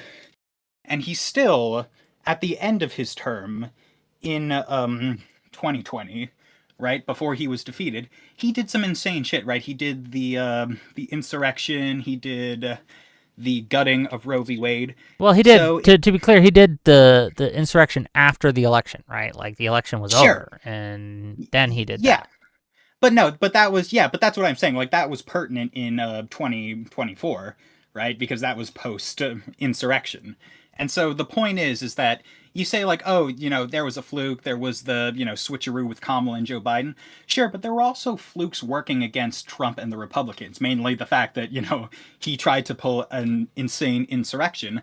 I think that should, I don't know, in a sensible world, be more impactful to an American electorate than, I don't know, candidates switching places. I don't disagree with you, but the unfortunate reality of the situation is proximity matters. And the fact that one happened 3 months before the election, the other happened 4 years or 3 years before the election mattered in this case. My point being is that what you say about, like, our rhetoric turning off regular voters, since they voted for him twice, or like moderate, voters on the right, since they voted for him twice, it's clear that there's really not a ceiling for what he can do where they won't elect him. Because they've done it twice, and he's been saying I'm not only talking about the people who voted for him. I'm talking about the people who stayed home too, who were like, "Fuck it, pox on both of your houses. I'm not going to vote either way." Yeah, but you realize even those people, okay. And by the way, there's a sizable amount of them. To be clear, like there's a lot. By the way, I'm one of them, but not for the reasons you may think. That would have been the first election I could have voted in 2024, where I was old enough. I stayed home, partly because to be honest, I accidentally threw away my mail-in ballot, but partly for the fact that I kind of just didn't. I'm a bit of a political accelerationist, not like a violent sort where I want like the country to fall into shambles, but I don't think the Democratic Party right now is an effective fighting force in sort of counteracting Republican ideals. Well, can you tell me why I should care about what you think if you haven't voted? Like if Trump wasn't bad enough for you to vote in 2024, why should I care what you have to say? Why do you care what moderates think if what Trump said already isn't bad enough for them to vote against? Because a lot of the reasons that they give me aren't, I'm an accelerationist. They're saying, hey, these people are doing crazy shit. Stuff, right? I don't want anything to do with either of these parties because they're doing crazy shit. Okay, sure. So take that, So there's a difference between how I deal with that and how I deal with an acceleration. Listen to me, Rick. The both sides argument that you just gave, they're like, oh yeah, both sides do crazy shit. You have just admitted on your show repeatedly that one side is way worse than the other. It is. That's why I voted. Yeah. And those people voted, they didn't just stay home and not vote. They voted for the other candidate. So there is a huge disparity between them and me. You are chastising me like you have chastised other people on because I don't like people who come into my show and is like, Trump is so evil and why are you carrying water for the other side? And you didn't even vote against him. Yeah, and you're trying You didn't even do the bare fucking minimum. Yes, because I want someone who is even more effective at fighting against him. I don't think Joe Biden or Kamala Harris would be effective either way. By the way, I didn't think either of them were going to win either time. And I was right. Because Kamala Harris ended up losing in 2024, and it wouldn't have made a difference in the state where I live if I had voted or not. But also, to that point, how are you criticizing me? Easy. It's easy to criticize people who don't vote, because people who don't vote don't fucking matter. And so I will criticize you, the centrists who don't vote, the leftists who don't vote, the rightists who don't vote. This is a very basic civic duty that I can just say, hey, if you're not putting your voice out, I don't care what you have to say because you're not willing to use your voice to affect political change. Is that what you're saying? Can you repeat that? You prefer the Trump voters. Is that what you're saying? Of course not. Okay. So then why are you criticizing people who are on your same side of the aisle? You're not. You didn't vote for my side of the aisle. You're not on my side. I'm not talking about me. I am not talking about me. Why are you criticizing people who are on your same side of the aisle for possibly doing more to, I don't know, in your mind, further Trump getting elected, but you're holding so much water, you're giving so much just patience, so much grace to people who are moderate, who may have even voted for Trump for false bullshit reasons. You're not making sense. What do you mean? I criticize MAGA this whole fucking show. I've been pretty critical of how they're voting and how they're acting. No, and I am you're treating them critical as kid when gloves. my You're side does treating bad especially things the because people those are bad who have- things. I you are criticize treating the people who are behavior, moderates and I don't that check if they have a voted for D Trump next to because their they were like, name or an "Oh, R maybe, next to their name the left before I wing is too criticize bad." behavior.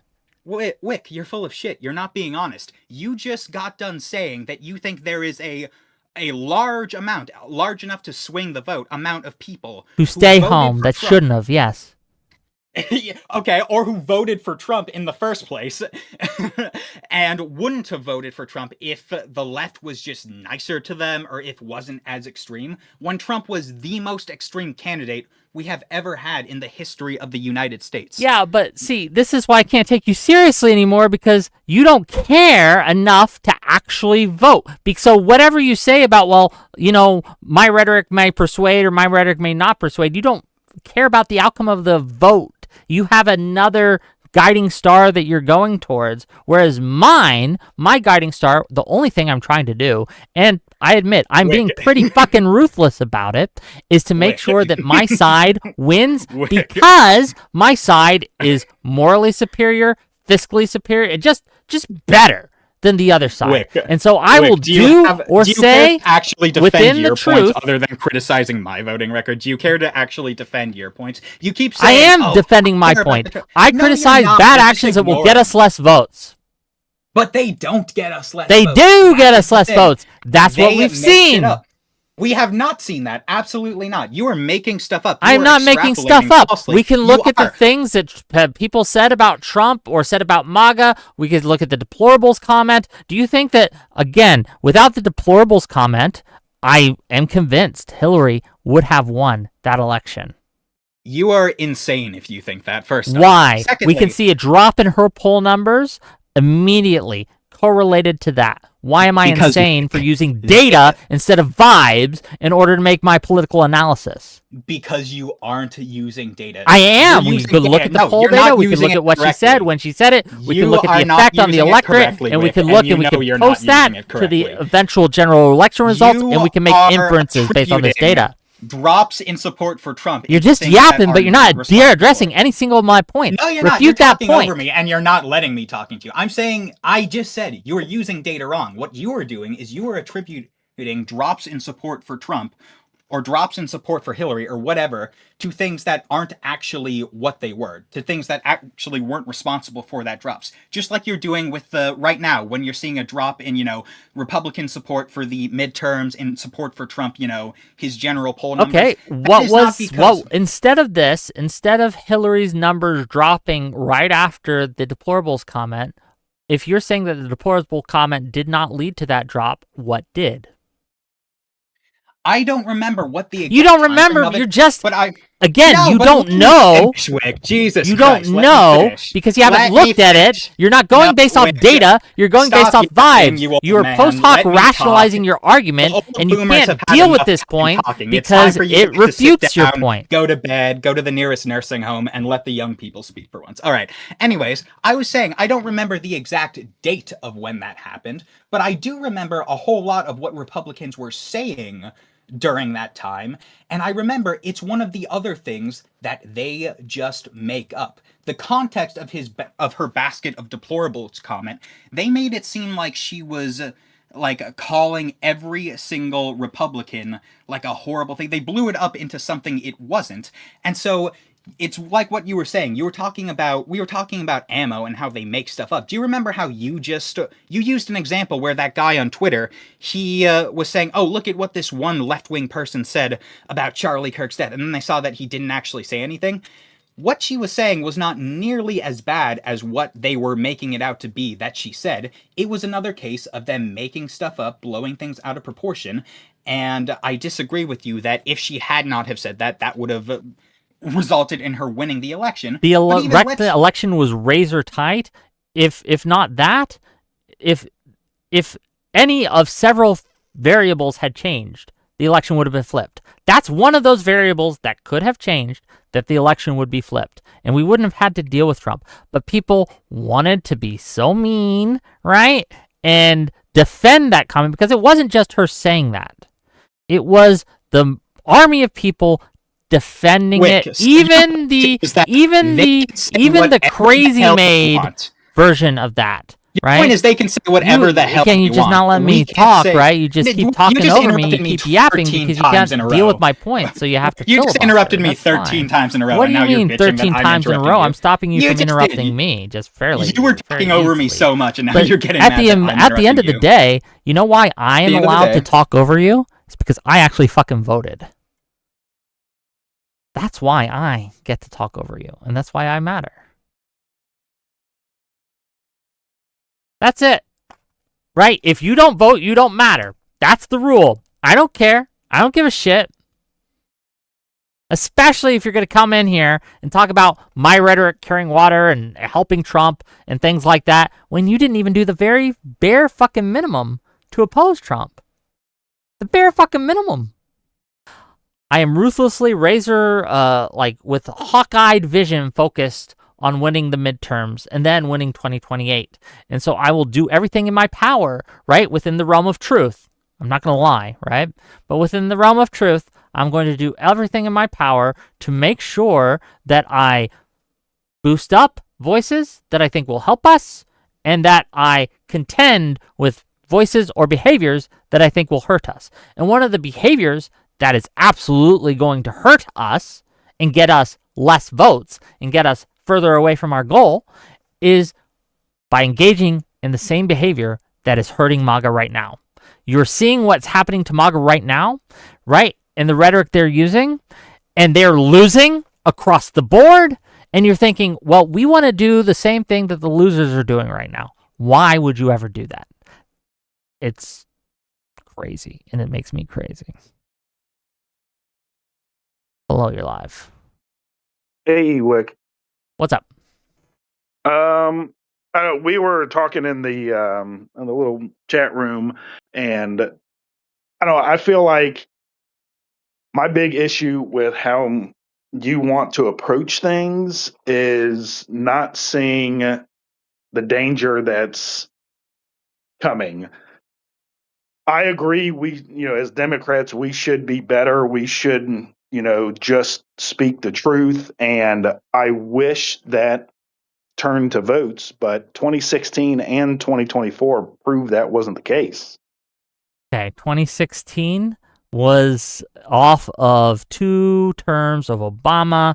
The electorate was generally likes to switch who's in the White House every now and again, and I think that among a bunch of other factors led to a very, very narrow win for Donald Trump. 2024 is a different beast. 2024 was a very, again, unique situation where we pushed out our candidate 3 months, and Kamala Harris only had 3 months in order to run a full campaign. It was just madness, and we unfortunately destined to lose that the moment that debate happened.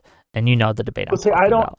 I feel like the reason we lost in 2016 and 2024 is they ran the same strategy. They ran, we're going to be the bigger person. We're not going to attack Trump. We're just going to let you see how dog shit a person he is. Hold on.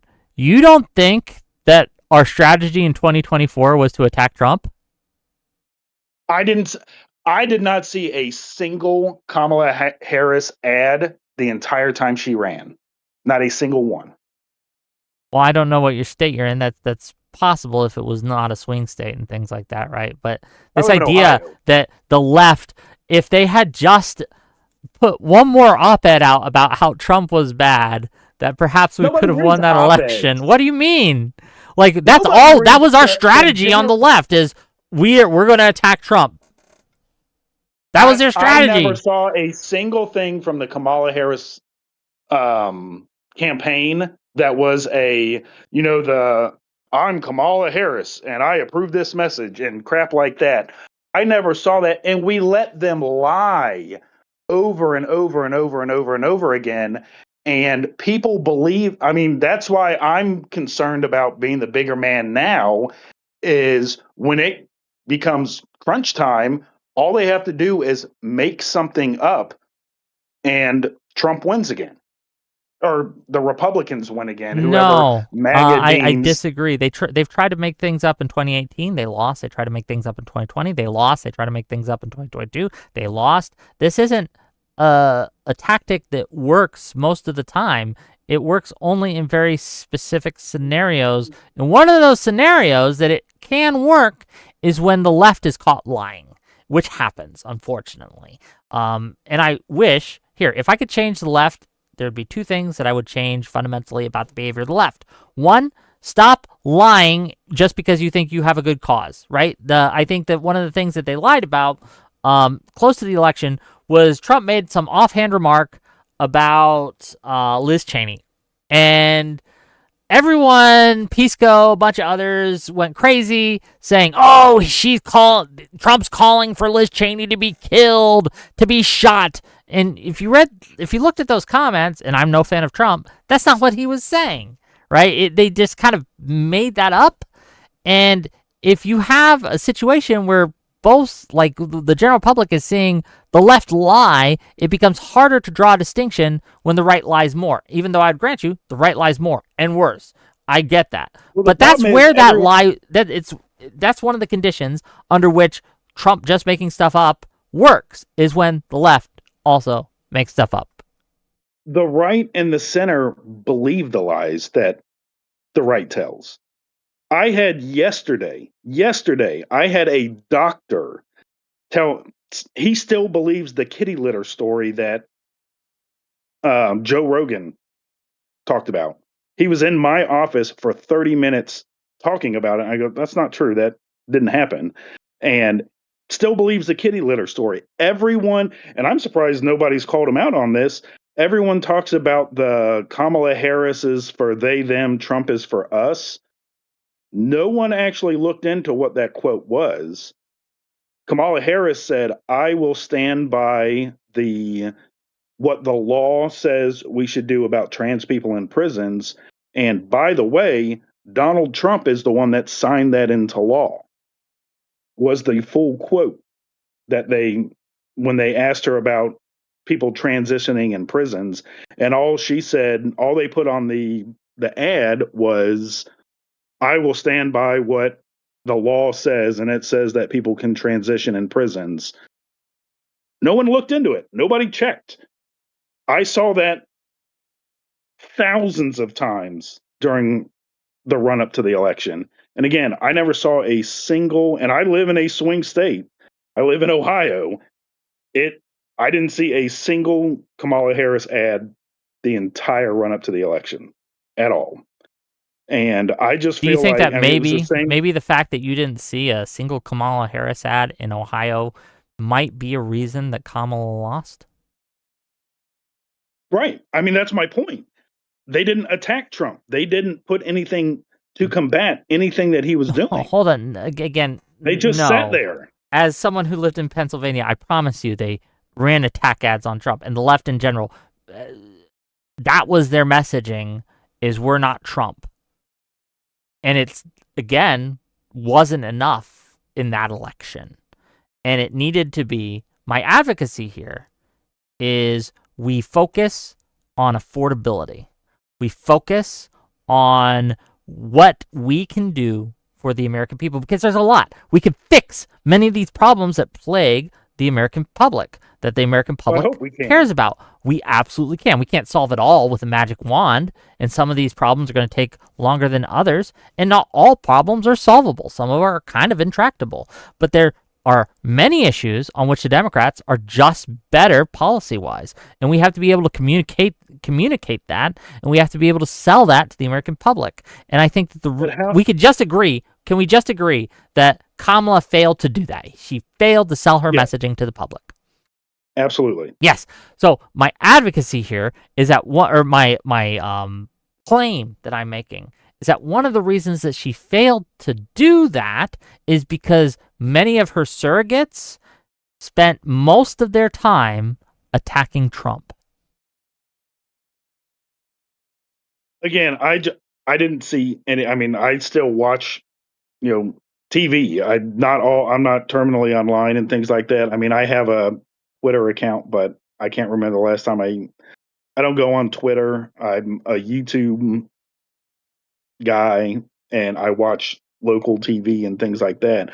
I didn't see a single Kamala Harris ad, and I live in a blue part of Ohio that thankfully kicked JD Vance's brother out when he ran for mayor. But Well, if you were not on Twitter, then why are you making such confident comments about what the politicians and what the electorate and what the general public, or not the electorate, I'm sorry, what general politically active people on the left and right are doing?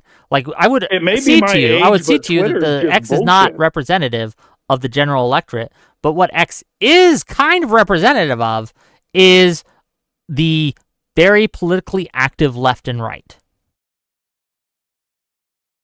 I wouldn't even say I'd say the politically active right. I think most of the what they consider politically active left on Well, they might have moved to Twitter Blue Sky, is, but when I say Twitter, I mean social media as a whole.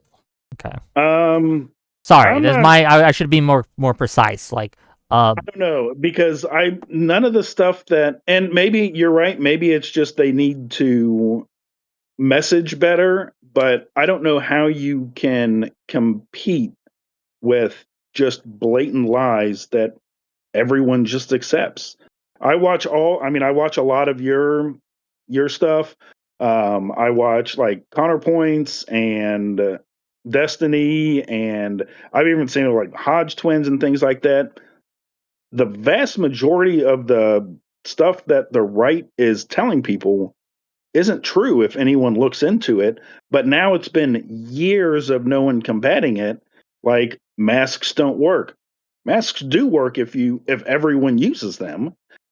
Like, I mean, half of the COVID stuff, now everyone just believes, it came from that lab. No, it didn't. They all talk about, the Twitter files told everybody that the Biden administration was censoring everything. That's not what the Twitter file said at all. No one reads any of that stuff. No one looks into it. They just hear bullshit from the right and they run with it. Let me And no ask you one wants to this. counter it. Let me ask you this. Do you think that those lies are still working for the right, even now? Yes, Okay. Why do you think that? because everyone believes it and no one wants to take the time to combat it. Okay. Or they're Would it scared surprise to you? because Would it surprise you to know that a large portion of the electorate is, again, according to the polling data we have, running away from MAGA? Would it surprise you to know that MAGA in November suffered historic repudiation at the ballot box? Would it surprise you to know that we have upwards of 20 House Republicans are deciding to retire early because they know what is coming? This idea that these lies are still working for them just doesn't bear out when you look at the data, right? When you look at what's actually happening, while I would grant you that there are some diehards that will just never admit, right? They'll never admit that they were lied to. They'll never admit that they were wrong. They'll never admit that what they believed was false, right? The general electorate seems to be pushing back against these lies pretty effectively. I mean, maybe I just don't see it. I mean, I know everyone says that in November, it was a historic. We still don't have the House. We still don't have the Senate. Trump's still in the White House.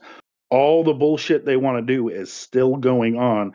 We still have Americans being drug away by ICE. We still have war crimes being committed by Hegseth. We still have, I mean, everything, and it can get a lot worse. I mean, I have a grandmother that fled Germany right before World War II because she saw the writing on the wall and she said this is worse than what she saw in the lead up to World War II. Okay, well, And we just have I think it's different. going to get a lot worse. I don't necessarily disagree with things getting worse before they get better, but I am telling you that the midterms are going to be a stunning repudiation of MAGA. I'm hanging my hat on that. That unless something catastrophic happens between now and 2026 elections, that we're going to take back the House easily. I think that we may not take the Senate just because of what seats are up for grabs, but we're going to get close, and we might pull that off. And I think in 2028, whoever the Democratic candidate is, and honestly, probably doesn't matter who the Democratic candidate is, they just win. Again, assuming nothing changes between now, or there's nothing catastrophic between now and then. But thanks for calling in, sir. And I'm going to let you go, okay? Cool. Bye. Hello, you're live. Hello. Hi. Hi. Basically, I was listening to the conversation, and I just sort of wanted to sort of examine what your beliefs were currently, because it sort of sounded like to me that you're of the opinion that among normie voters in general, that it's not so much the actions, but more so the speech and conduct is affecting the popularity of the president and the party.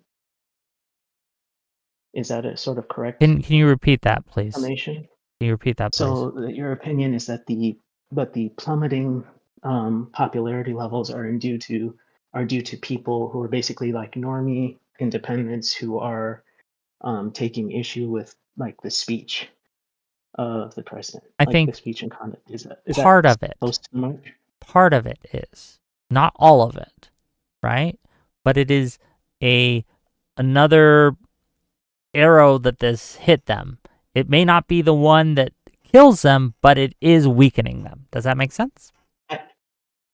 Somewhat, but I would argue slightly that I would think the main thing that's affecting normie and independent voters is, I hate to use the term about selfish interests, but I would think that the main reason is that with many normie and independent voters are seeing that grocery prices haven't gone down, that gas prices haven't gone down, that the job reports show the economy is sort of on the edge of a free fall, and that the tariffs aren't hitting. And I would think that that decline in popularity is due to people are seeing that it's not working so much for their own self-interests, more so than it was for his words.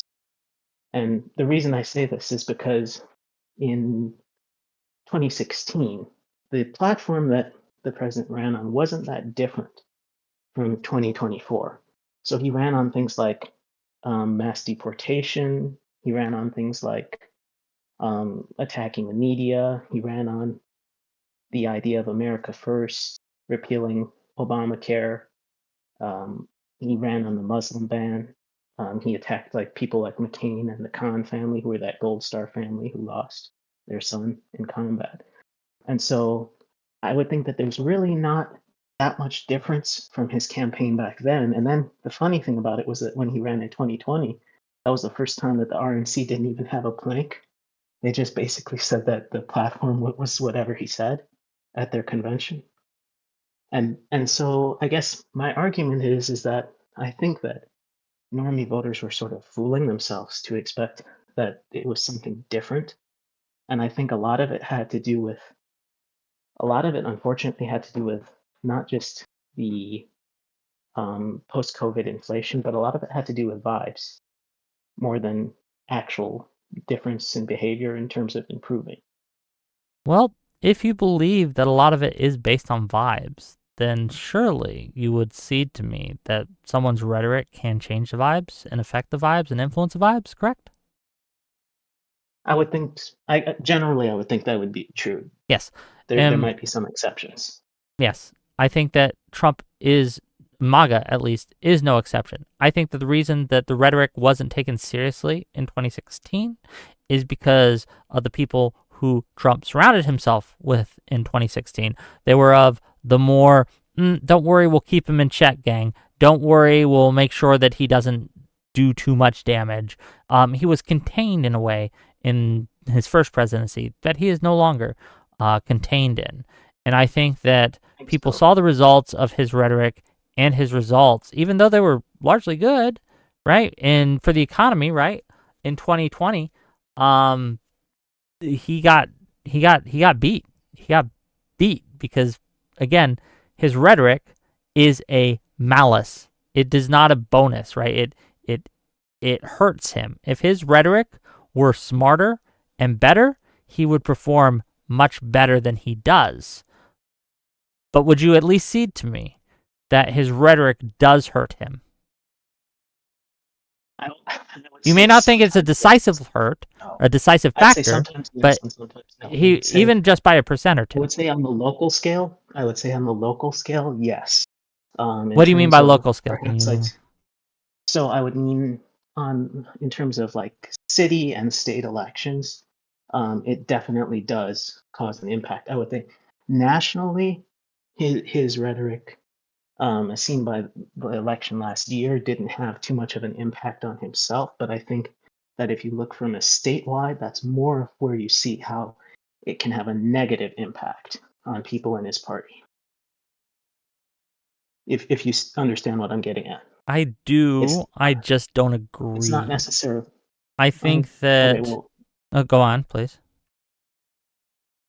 so basically, what I'm saying is that there aren't a lot of people that you will see, for instance, who may be running for Congress or Senate who are just like blasting it out. Please come help us, President Trump. Please come. We need you. We want you. This and that, because he can tend to be an anchor that sometimes weighs campaigns down, especially in swing states. So that's where I sort of can see your point that sometimes his actions and rhetoric are more of a deterrence. But you were going to bring out something where you disagreed with my point. No, yeah, I did. Well, you clarified it, so I disagree less, right? But I think that, again, people don't understand how caustic it is to the Republican Party, and it's why MAGA is kind of dying. We can look at 2022 elections. One of the things that the DNC did during this election season in 2022 was they promoted the most divisive Trump-like candidates in each of these state primaries, these local primaries, because they knew the general electorate would punish that. And while I will agree with you, Trump himself is punished less, it's not just about Trump. It's about MAGA as a movement. Trump's not going to run again, or he's not going to be able to. I think that all this kind of chest thumping about third term and trolling about third term stuff, I don't think that they're actually going to be able to actually get that done. I don't. He's not going to be on the ticket ever again. I think that MAGA as a movement does not outlive Trump. Because, and I think that the recent kerfuffle between Candace Owens and others on MAGA showcase the right, because they have used lies and because they've used these techniques in order to gain what little power they have, they've lost their antibodies to certain types of things. And one of those things that they've lost is the ability to deal with just outright lies against them. And so when Candace Owens goes up and says that Erica Kirk and TPUSA and Mossad got Charlie Kirk assassinated and Tyler Robinson was the fall guy, they have been conditioned to believe that kind of conspiracy brain thinking, right? And I think that this way of uncritically accepting some information while overly critically rejecting other information has destroyed MAGA's ability to discern truth from lies in a real way, and it's tearing them apart, and you can see that in real time. I think that when it comes to rhetoric specifically, I think that the general electorate and the moderates are looking at this, they're horrified with what Trump is saying, and it will motivate them to go out there. I will give you another example of where, and I don't know if I need to because I think you disagree with me on this, where rhetoric matters. Look at Jay Jones's victory percentage versus Spamberger's. victory percentage. Spanberger won the state by what? 15, 14, 16 points? Double digits, right? Jay Jones' victory was 10 points less than that. 6 points. It was a historically, right, bad win in that we had, again, the state went double digits on every other race for Democrats, but for Jay Jones, he barely got carried over the line. And in a normal electorate situation, he would have lost. And I wish he would have, right? But I think that we're going to see a same thing here with Trump. It's not going to get him over the line. It's gonna hurt him. Where he could have 10 points more than he does, he would have less. Sorry, I'm talking a lot, but go ahead, make your point. Yeah, I mean, I sort of wonder though if the point of Jay Jones winning was how much things have changed though in a normal situation. And the only pushback that I would have about moderates and independents being horrified by the speech that's been coming out of the current administration is that these sorts of things, it's not really like they're new. And the problem is that I don't really want people to be horrified as much as I want them to take action.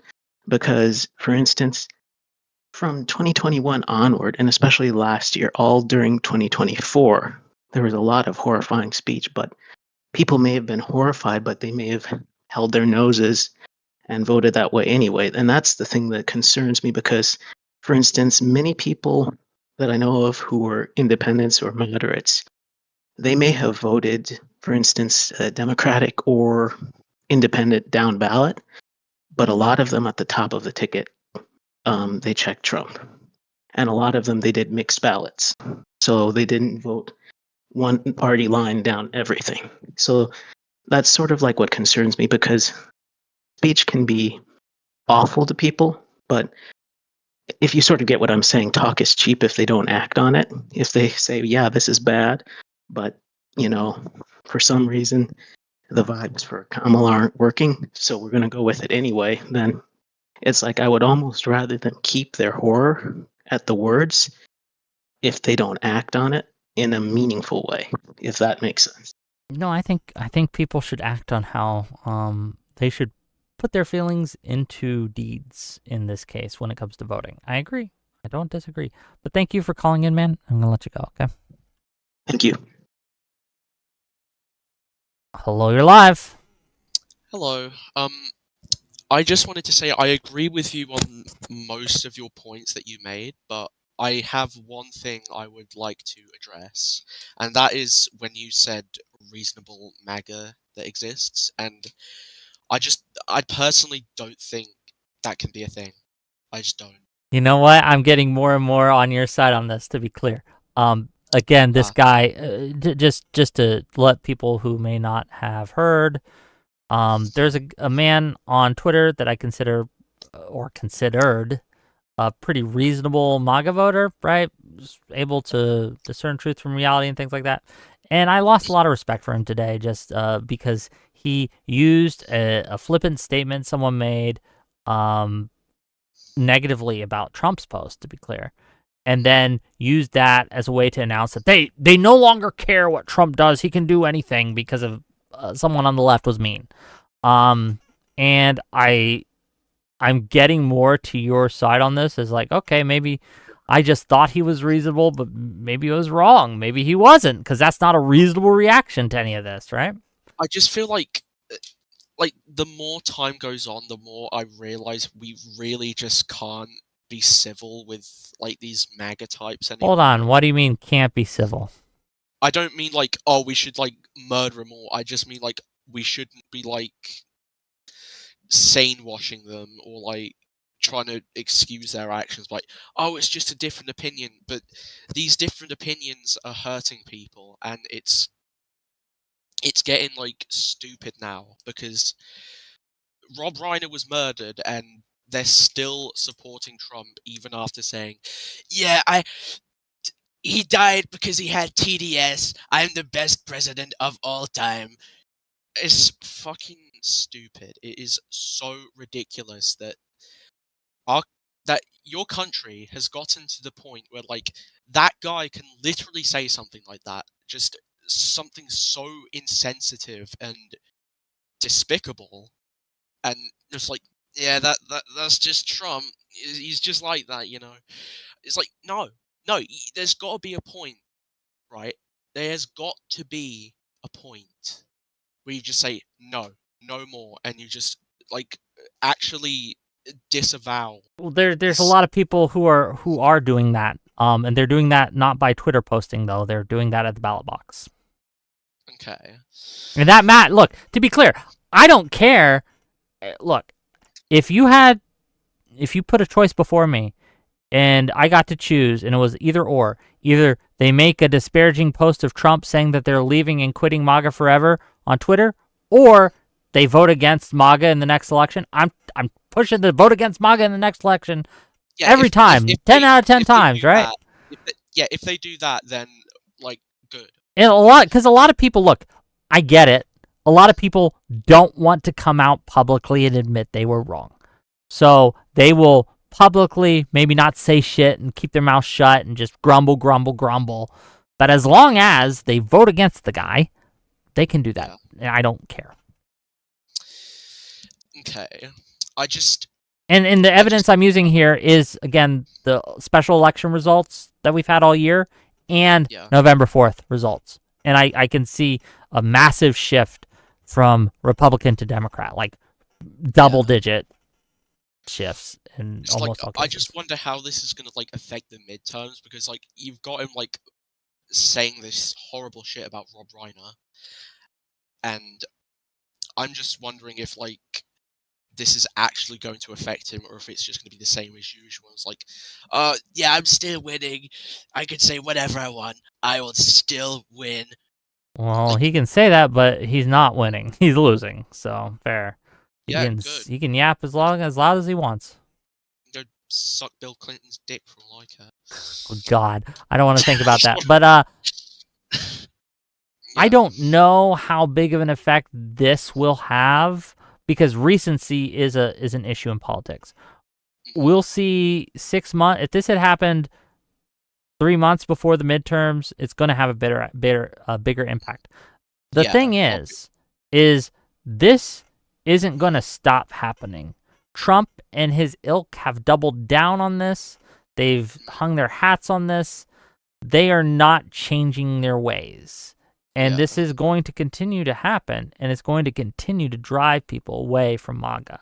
And I think that we, past this prologue here, what we saw in November is what we are going to see nationwide come, 2026 midterms. Yeah. But yeah.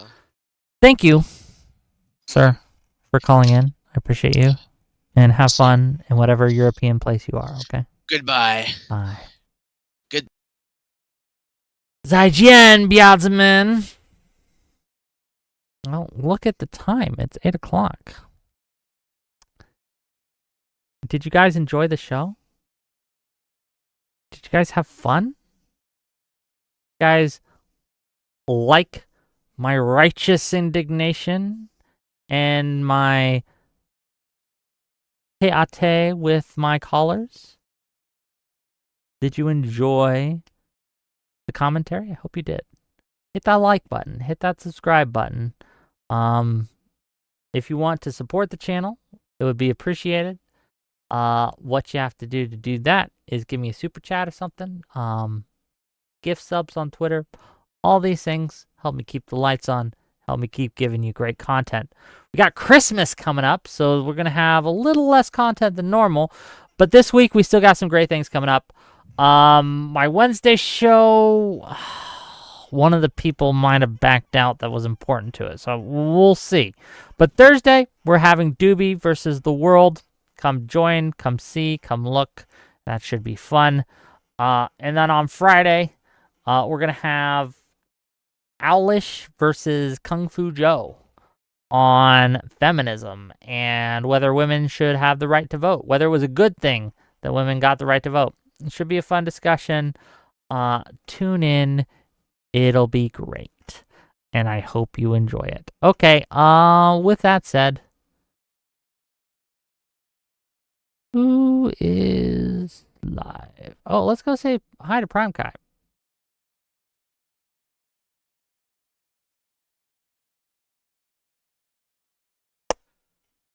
See you guys later. I love you.